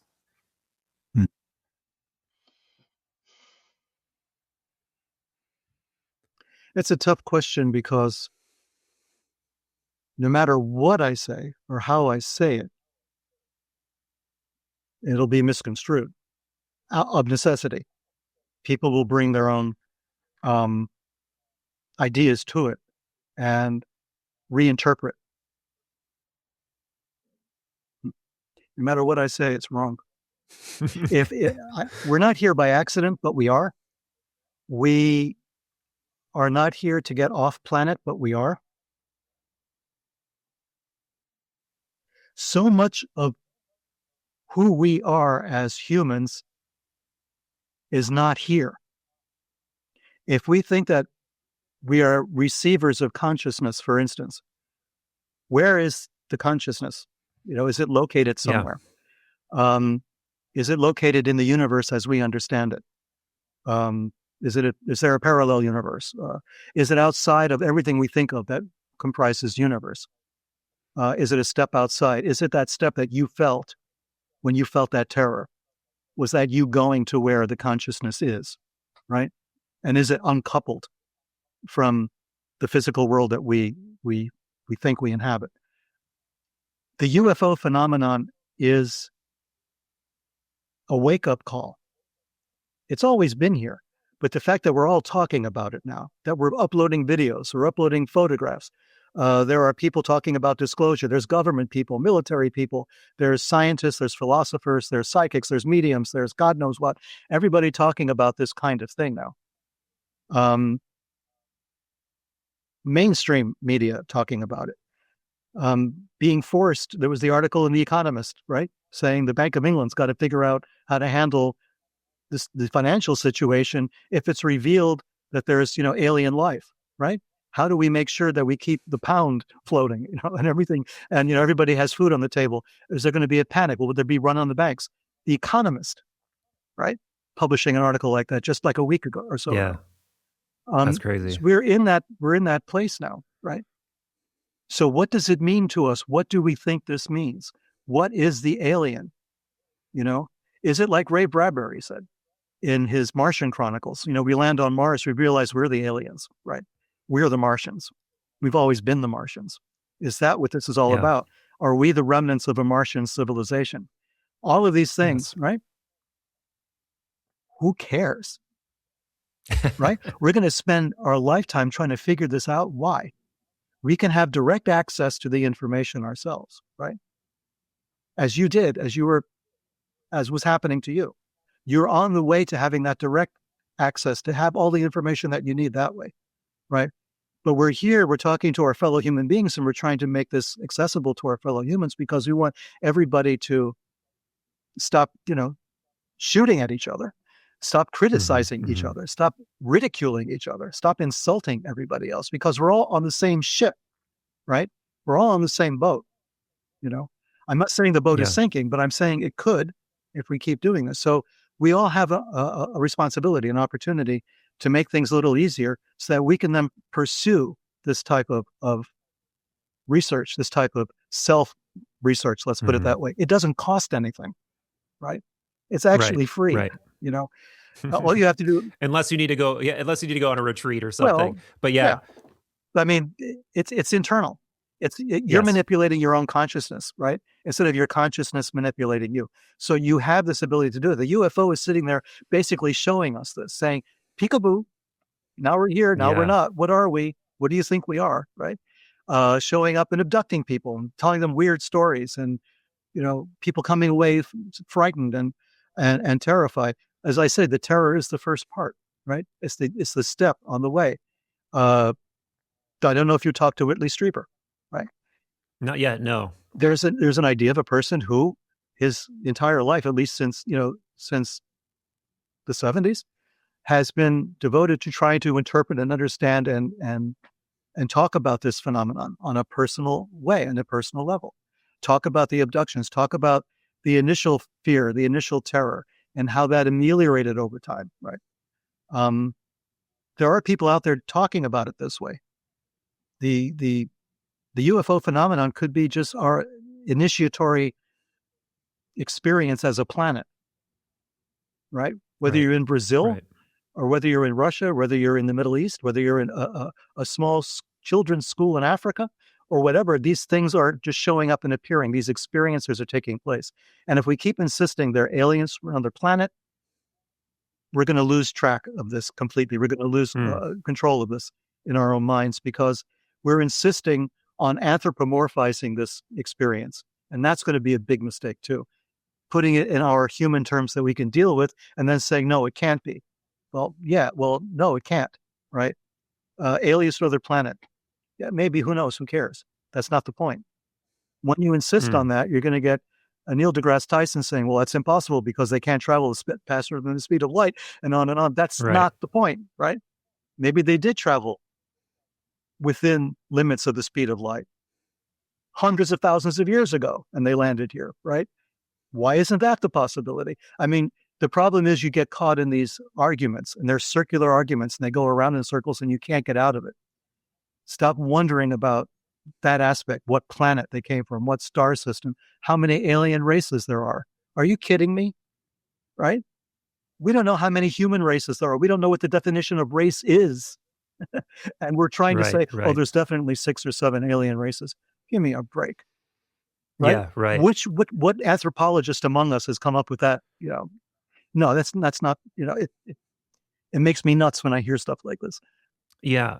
And also it doesn't really, I mean, sure, it would be a huge revelation if we were to find that out. If we find out there's remains, there's crafts and hangers, it's not just store. Like, yeah, I'm into that. I like the nuts and bolts Sure. stuff. It's fun. I want to know about the like exotic propulsion. I want to know these things for sure.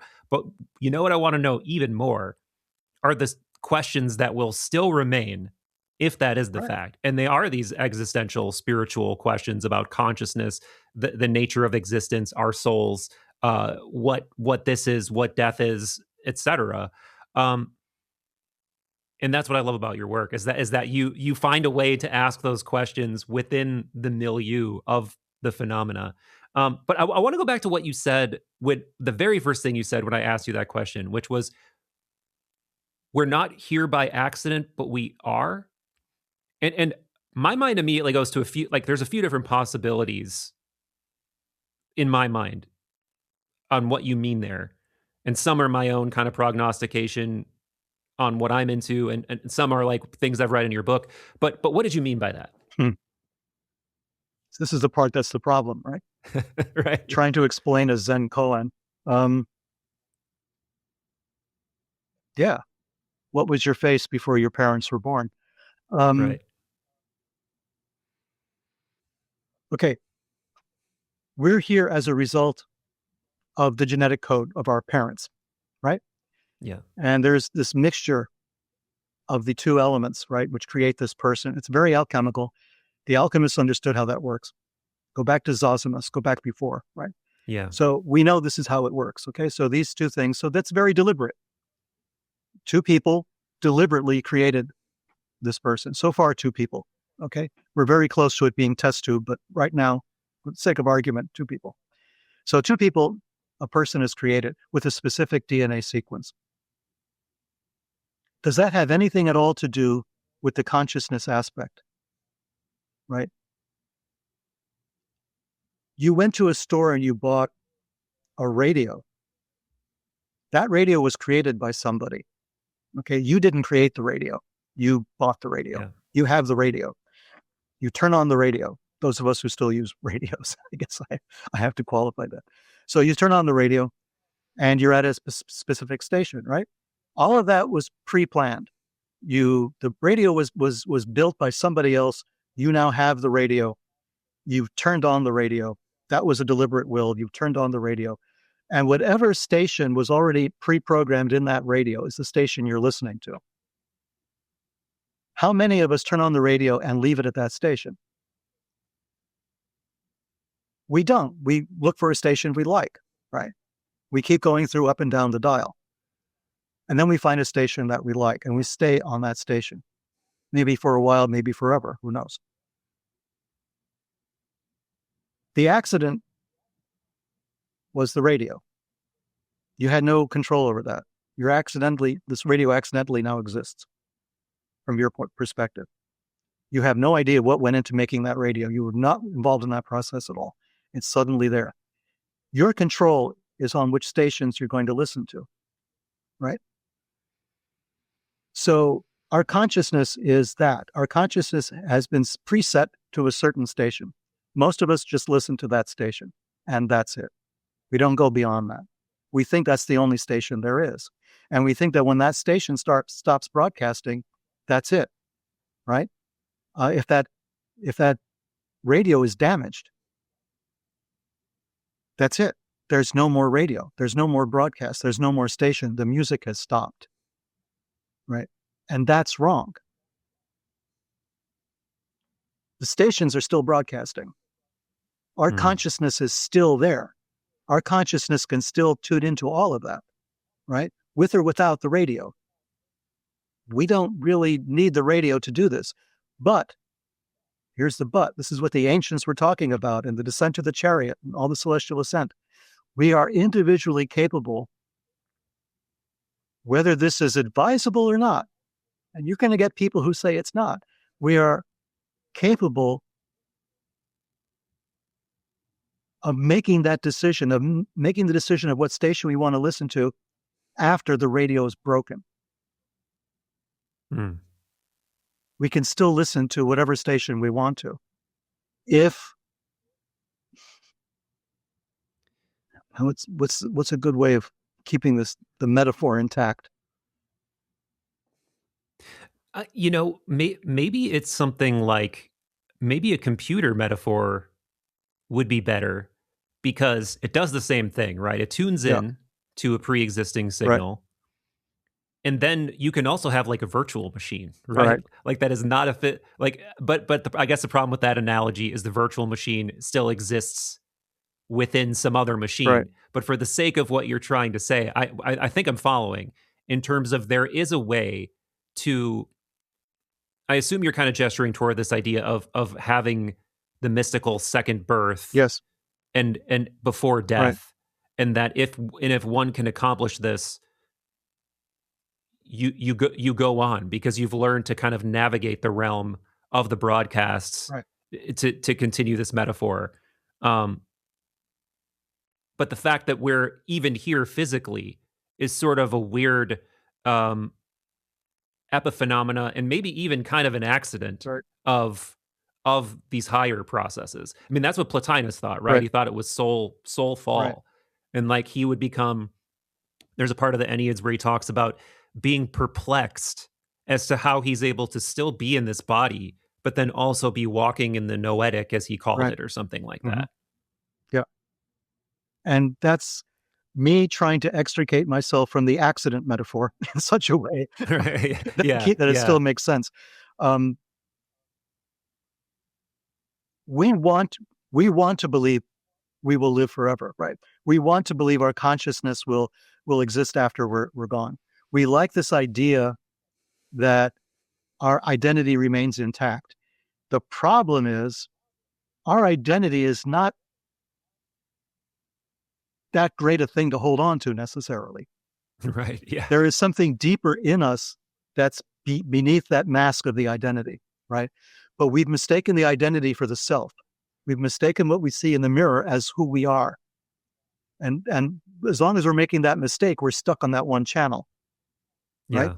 What we need to do is figure out who we really are, who we are behind that mask, behind that identity, behind our self-image, right? Most people can never get beyond that or past that. And we can't because we're stuck with society telling us that's who we are, right? They're insisting, no, you are this, right? And you look like this and you behave like this and you have a social security number, right? And this is who you are. Yeah. You're logged into this. And once you die, your social security number is gone. You're no longer here. And we're told that constantly on the one hand. But on the other side, you have all the churches in the world telling us, oh, no, you're going to live after death. And then you have all the mystics in the world saying, no, you're both wrong, right? It's not the you that you think is going to exist after death. Yeah. It's a you that's behind the you that's going to exist Yes. after Yes. death. Make contact with that if you want to retain anything ill-advisedly of the life that you've spent on this planet, right? You want to continue to exist. So you're going to try to hold on to that memory, that identity after you're dead, right? Is Yeah. that we want to do that because we're frightened of death. We want to think to ourselves that we're going to keep our identities. I'm going to be Peter Levenda after death. I'm still going to be that way. I'm still going to be this weird dude, right? Wandering around in the ether, talking about this strange shit, right? After death, you won't need to talk about any of this. Most of the things that we're concerned about in life are no longer important. So what are we going to be talking about? What are we going to care about? What are we going to be connected to? If not the DNA molecule, then what's left? If not human society, then what is left? What's out there? What are we connected to? We are connected to something. Everyone has been telling us this since time immemorial, right? All the writers you've mentioned, from Plotinus on down, they've all told us you are more than that. Yes. So if you are more than that, why are we so worried about dying in this body, right? But it terrifies us. And that terror is what you felt. And that terror is what they train you to feel in the mystery religions to get through it, to get past it. Wow. Yeah. And, examining my own psychology around it, I think I'm okay with the idea of leaving my identity behind. Other than yes, that would be scary, right? In the same way, if I'm sailing on a ship in the middle of the ocean and I know the ship is done for and I got to get out and swim, that's a scary proposition, but I know that I can do it to some degree, to a limited capacity. But it's like you don't even know what is outside the ship or outside of whatever that border of this Umwelt is until you have a reality quaking, frame breaking experience. And then, some of the Mysterium Tremendum leaks in or out or whatever direction again. So there's that kind of terror. But then if I can put my mind above that and ask, what am I really worried about? I think what I'm worried about is the feeling that there is this process unfolding underneath my identity. And I want to believe that it's progress towards something, that there's a reason that I'm doing something here. And that's what I would want to preserve if I can preserve anything, is can this process continue evolving in a way that has some level of continuity of experience, or if not continuity of experience, at least a level of mindfulness on the level of like a Tibetan bardo navigation, right? Like you're not going to fall prey to all of the whatever happens in the next life or in the in between. And if you're able to do that, if you're able to maintain that presence of mind, at least you'll have some control or some directionality in what's happening. Otherwise, again, like Jung was saying, or like anybody else was saying, you just kind of dissolve into nothingness and it just kind of goes back into the ocean of being, or maybe you just cease to exist and this is all bullshit. But I don't think so. So I think Well, that's it's interesting you brought up the Tibetan Bardo, because yeah. let me ask a question then. The Dalai Lama, right, essentially carries through from one life to the other the same identity. How is that possible? Yeah. Right? Is that real? Right. I mean, from our perspective, what is real? But let's just, since Tibet is, is on the menu, here is a situation where a small child is born, and at the age of around 2 years old or so, they pick out the objects that they used to have when they were the Dalai Lama in the last life, and they recognize certain of the monks that they knew from that time and call them by name. What does that imply then? Or is that just part of the circus of life here that we're talking about?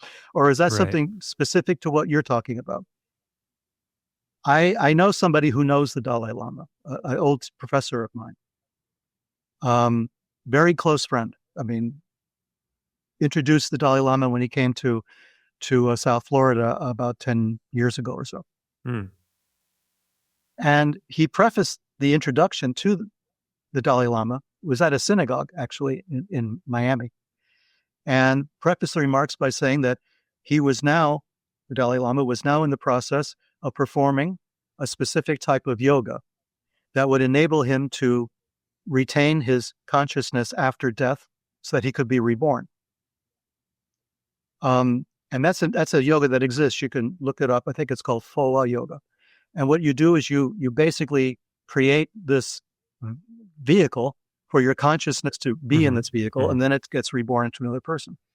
So on the basis of what we've been discussing, mostly from a Gnostic and Platonic point of view, now you have a Tibetan perspective on this that says not just the Dalai Lama, but all the various heads of the Panchen Lama, the other leaders, all are reincarnated, right? Which implies a continuity of self through death and into another birth and another birth. That throws the whole thing the whole argument into a different perspective entirely, because we're not talking about reincarnation. If we admit the possibility of reincarnation, then everything we've been talking about takes on a completely different perspective. Absolutely. Right. Absolutely. And in Tibet, that's the law. That's the religion. That's it. This is how it happens. Bullshit or not, right? You could say, it's all bullshit. But there seems to be enough evidence to show that these things have happened, right?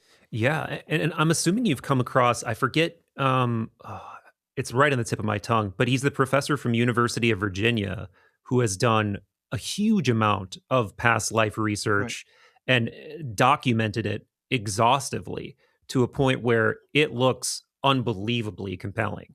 And this is published, work in multiple books and then also academically published. And there's another guy now, I think the initial guy either retired or died, but there's another guy who's continuing this strain of research, and I think he's put out at least one book as well. So I mean, there's pretty rock solid research to indicate that people do seem to have memories of previous lives, or are they just listening to the same radio station, if we want to use that analogy? This is the other thing. Are those memories, is that identity, or is it just information? Right. Could be. So that child who becomes the next Dalai Lama, is it just information download, right? And is the actual Dalai Lama still alive? Or is it only the spiritual essence that the Tibetans care about? Not the physical memories, not the memories of their life before is maybe irrelevant. They're looking for a spiritual continuity, right? So that gives us another thing to think about beyond our personality that we're afraid we're going to lose when we die. Is it a spiritual entity that does exist regardless of our memories? Does that keep existing? And is that better, more valuable, more important, more satisfying than, keeping all of our memories intact as Peter Levenda goes into the next life? Is it important to keep all those memories intact? Is it just the download? Someone else gets a download of Peter Levenda, like a piece of it, right? Some memories of it, and then they're the reincarnation of Peter Levenda. Like, poor thing, we have to Yeah. take Yeah. pity on such a creature. Yeah. I mean, really, how, we're now in we're in an area where we can't really discuss this intelligently, right? Because it's all Right. right.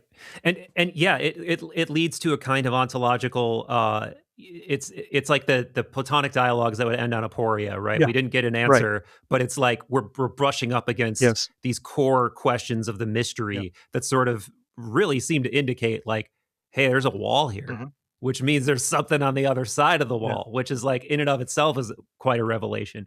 But so returning to our friend Hal Puthoff for a Sure. second, there's this, at least among nerds like you and I and people who are into the lore, there's this famous anecdote he often shares, which is that when he was part of ATIP, they were discussing the pros and cons of disclosure.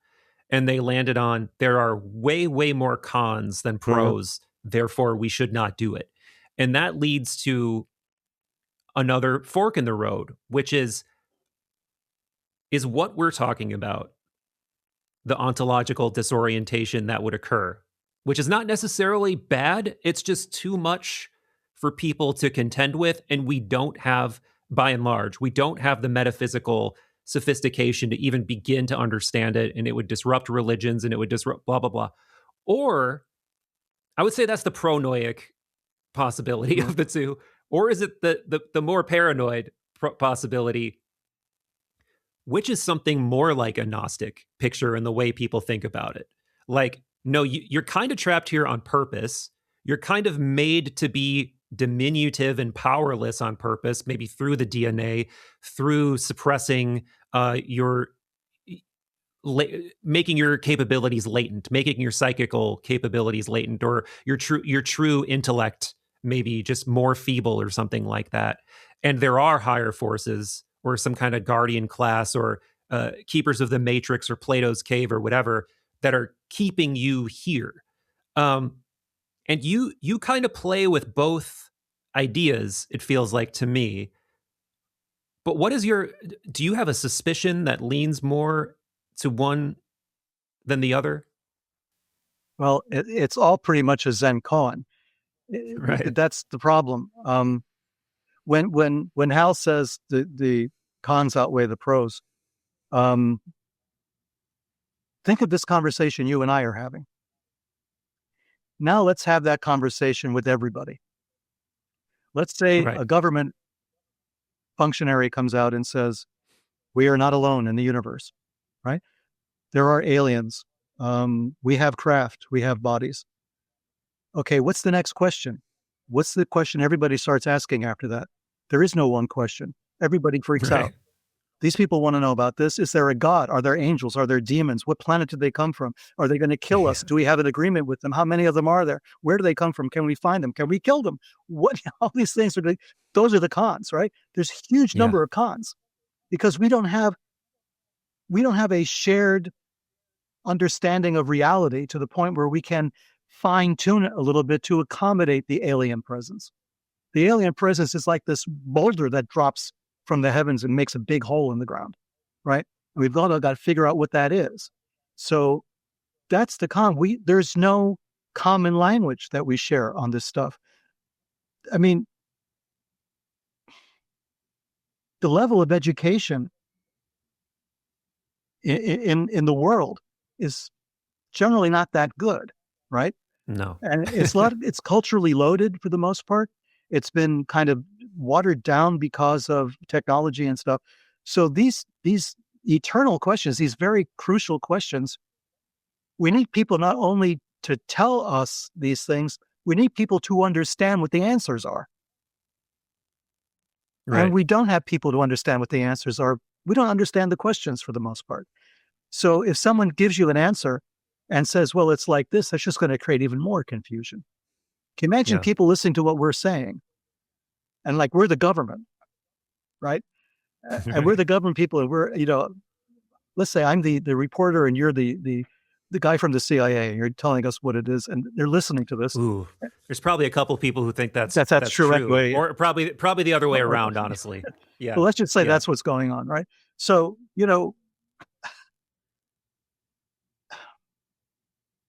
nobody can follow the question. If they come out and say, yes, there are aliens, what the hell does that mean? Right. They'd have to answer from where? Who are they? How many? What are their intentions? They can't answer these questions. I'm sure they can. I don't believe the stuff where we signed an agreement with the aliens. Eisenhower has a contract or something. I've made this point many times. I mean, I used to do business in China, right? I mean, I rewired a bank in China on downtown Beijing, and the contract for that was about a foot and a half thick in English, and then a foot and a half thick in Chinese, right? That's between two human races, right? Between Chinese and an American, for a building that we're going to put wiring in for a category 5, wiring for internet, Ethernet, and that sort of thing. So is that your previous day job life? Being like a consultant for IT stuff? I was representing a manufacturer at that time. Okay. I just had to ask because that's sort of what I did before going full time with this. So that'd be a crazy sync. No, I did international trade and I represented, manufacturers and sold, signed contracts and did all that kind of contract negotiation, that sort of thing. So that was my day job for a long time. And I know how difficult that was for one building, for wiring between the Chinese and the Americans, and making sure that the legal stuff kind of matched, that we were obeying Chinese law and U.S. law. Everybody was. Do you know how difficult that was? So imagine Eisenhower sitting there with an alien across the road. What language are they speaking? What laws would be enforced? Who would enforce those laws? How would those laws be enforced? All of that stuff. We're talking about this general terms, but that would come up. Yeah. If a government employee came out and said, yes, there are aliens, right? All of these questions would follow naturally from that. How do we deal with them? On what basis? Do they see morality the same way we do? Are our values the same? Can we trust them? Can they trust us? Right? There's a whole host of stuff that we haven't even begun to discuss. In academic circles, in linguistic circles, in legal circles, a whole bunch of stuff no one's discussed. We're out there hammering for disclosure. I get it. I want disclosure like everybody else. I just don't trust people in government positions or even in academic positions at this point to answer all of these questions because no one's asked them yet. Right. Yeah. And we don't even know what we're asking when we say we want disclosure, right? Like we have an idea. We have a fantasy idea of what we think we're asking for. But what if, this will not happen. But what if somebody says, read On the Mysteries by Iamblichus. What if that's what they say? Right. And then suddenly everybody's like, oh, well, what does that mean? And who's Iamblichus? And what is he saying in this text? That's exactly what happened to us with To the Stars, right? So one of our advisors tells Tom, do you understand Greek mythology? And, look up Prometheus. Do you understand about the Prometheus story? That will give you an insight as to what's going on. And Tom's like, what the fuck does that mean? Right. And he's calling me and I'm looking and I'm saying, Prometheus, are you kidding me? Well, that's kind of okay. He's the intermediary between the humans and the gods, right? But look what happened to him, He got destroyed by the Titans, right? They didn't appreciate this at all. So, it's like, what does he mean? And what's the implication of that? And that could just go on for years trying to understand that analogy right there. So, that's where we're at.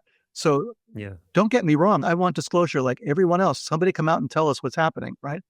But I also know when that happens, there better be a lot of really smart people asking a lot of really smart questions and who are able to understand the answers. We need that. We need, I'm sorry to say filtered down, but most of us are going to be in the need of having somebody explain this to us, right? Right. Because any answer they give us is going to be extremely complicated, I think. And if it's only a consciousness thing, then they got a lot of explaining to do right there, right? People are not going to be satisfied with just saying, well, it's a phenomenon of consciousness that's happening, and it's been here forever, and these things just happen. Really? Yeah. Is that going to be enough? Is that going to satisfy even 10% of the people who are asking? We're in deep shit where this is concerned, where disclosure is concerned, because it's damned if you do, damned if you don't. And the pros and cons are there for sure. And I agree with Hal on this. Yeah. It would have the capacity to at least shift people's priorities on a pretty large level. And if they even did that, what would that mean for the economy, right? Like, what if 10% of the US population was like, fuck this, we got to work on cosmic ascent all day long, right? Like, that's not good for GDP. Like, that's not, and I don't personally, sitting here, I don't care, right? But if it made my groceries, but you could have somebody who's like literally sitting there crunching numbers and being like, well, that would cause the price of groceries to go up 50%, because it would affect this supply chain and if you're a government bureaucrat, just shut it down, man. Like, it's just no, right. Like, make it not and that happen. has been their point of view since the beginning. Yeah. Shut it down. They've been open a little bit because everybody is having this experience now, and you're sharing it. They can't escape it. They're going to have to come out and say something, right? Because it's going to reach a point where you're going to get your singularity happen. There's going to be a flip, and everybody's going to be aware that this is what's going on, and nobody has an explanation. And that's going to cause also tremendous upheaval as well. When it gets to that tipping point where everybody's having the experience, then that's a problem too. Do you buy that there's like a strong counterforce? Like, there's this legacy program that's cloistering information, and they're trying to prevent this information from getting out. That it may be a group that is either comprised of defense contractors, or maybe is behind contractors, or is some unseen group whose name we don't even know. Do you buy that at all? I think whatever information we have, actionable intelligence that we have, I think is segmented in so many different areas. There is no one group. I think there's a piece over here and a piece over there and a piece over there. I don't think all the pieces are in one place. We had this discussion once with John Podesta when we interviewed Podesta back in the day in 2015. And we asked him, like, the president of the United States, because he was the campaign manager for Hillary Clinton at the time, and Hillary was talking openly about UFOs. And Podesta has always been a major UFO kind of guy. So we asked him, can the president just say, give me everything you have on UFOs. Let's get this done, right? And Podesta, who desperately wants UFO transparency and all the rest of it, said, this is the problem. There is no one box marked UFOs in the government where everything is there. He says it's in so many pieces and in so many places. Different agencies have a different piece. And it's all covered by classification, the classification process. He said, which is extremely unwieldy. He said, one of the reasons why it's in so many different pieces, if everybody was on the same page, everybody would have a say in whether or not that information was to be kept classified. The way classification works is, if you have a document and it's gone through the U.S. Defense Department, the Army, the Air Force, the Navy, the CIA, the NSA, all the way down, every one of those agencies has to sign off on that document to be declassified. Every single one. It doesn't happen, right? Or it rarely happens. So Podesta's point was, there's no one place where you can just say, give me everything you have on UFOs. You have to be really specific, right? Right. And if you say, give me everything that Lockheed has on UFOs, can't do that. It's a private company, right? So whatever went to them is theirs now. It's not the government's any longer. So now we're screwed on that level. So then we say, okay, give us everything that the Pentagon has. Well, which part of the Pentagon, right? The Army. Okay, which part of the Army? I mean, that's the problem that they face. The classification process exploded after World War II, and it got stupid. And with the more agencies we have, the stupider it got. So everybody's got a finger in the pie. Everybody has a classification process on their own. For instance, everybody's heard of Majestic 12, MJ 12, right? Right. MJ this, MJ that. Okay. I heard from a guy who would know, who was part of Space Force at one point as a liaison officer or something between the Army and the Space Force group, that there was an MJ prefix in their coding system. And the MJ related to extraterrestrial biological entities. And they called it MJ. He says, that's a fact. He said, but don't jump to conclusions. He says, what that really referred to was any kind of microbe that might have come in on an asteroid, a meteoroid, or a spaceship that came down from space. If there had been any kind of a biological, organism that would have been contained and would have been classified under the MJ program. This is an MJ. This is an extraterrestrial microbe of some kind. It didn't mean aliens. It didn't mean little green men. So MJ did exist, actually, but not in the way that people thought it did. But this is what I mean. If you look through the prefixes of security classifications, there's hundreds of them, right? Yeah. So, I mean, just trying to figure out who has what. So we're thinking, oh, there's this UFO guy, right? And he's the UFO czar, and he's in charge of all the UFO stuff. It just didn't happen that way from what we understand. The Air Force was very jealous of whatever information it had. It would not share. Even with the DHS being formed after 9/11, people are still not sharing the way they're supposed to. So the Army has a bunch of stuff. The Air Force has a bunch of stuff. Air Force was notorious in how they handled information to the public, the Richard Doty affair and everything else, right? Yeah. Okay. Yeah. I mean, horrible stuff that they got away with that the other agencies thought that's pretty bad. You could do that. you could actually treat people that way. We didn't drive a person insane to. Yeah. Okay. So that, this is what we're up against. We're up against a whole history of skeletons in closets that may have nothing to do specifically with a UFO or an alien, but which is connected to the programs, the whole Men in Black stuff. God knows what really was going on, right? So we have all of this stuff. It's a rat's nest, and how much of it is valuable to us right now in understanding what the UFO phenomenon is, I don't know, right?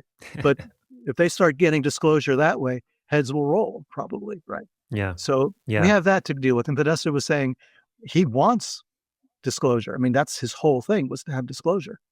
But he said, the president simply can't go and say disclose. To whom? Yeah. What? Right.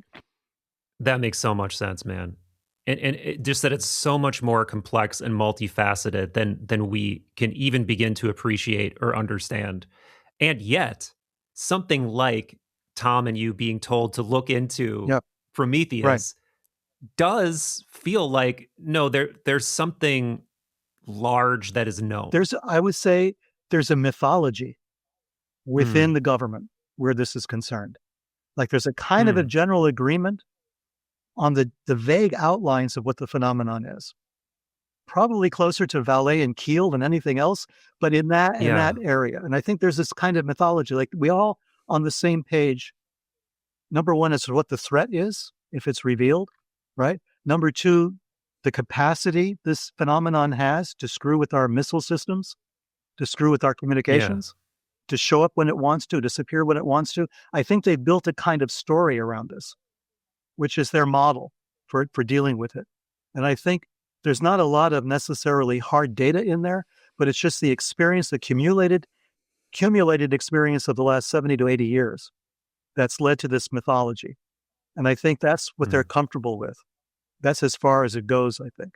They know there's other stuff that they don't know. They know there's other research that's being undertaken. Maybe the Monroe Institute has an angle on this that nobody's thought of, right?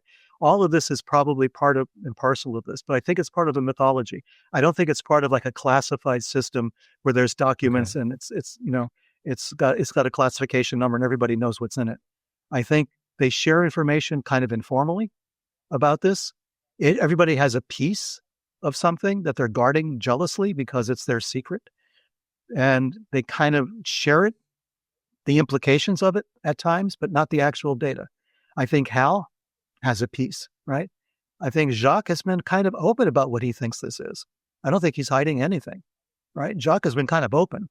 I mean, he's promoting, stuff that everybody's been trying to keep secret for a long time. But that's my feeling. As Yeah. far as, other people in government, I think they do have pieces of it.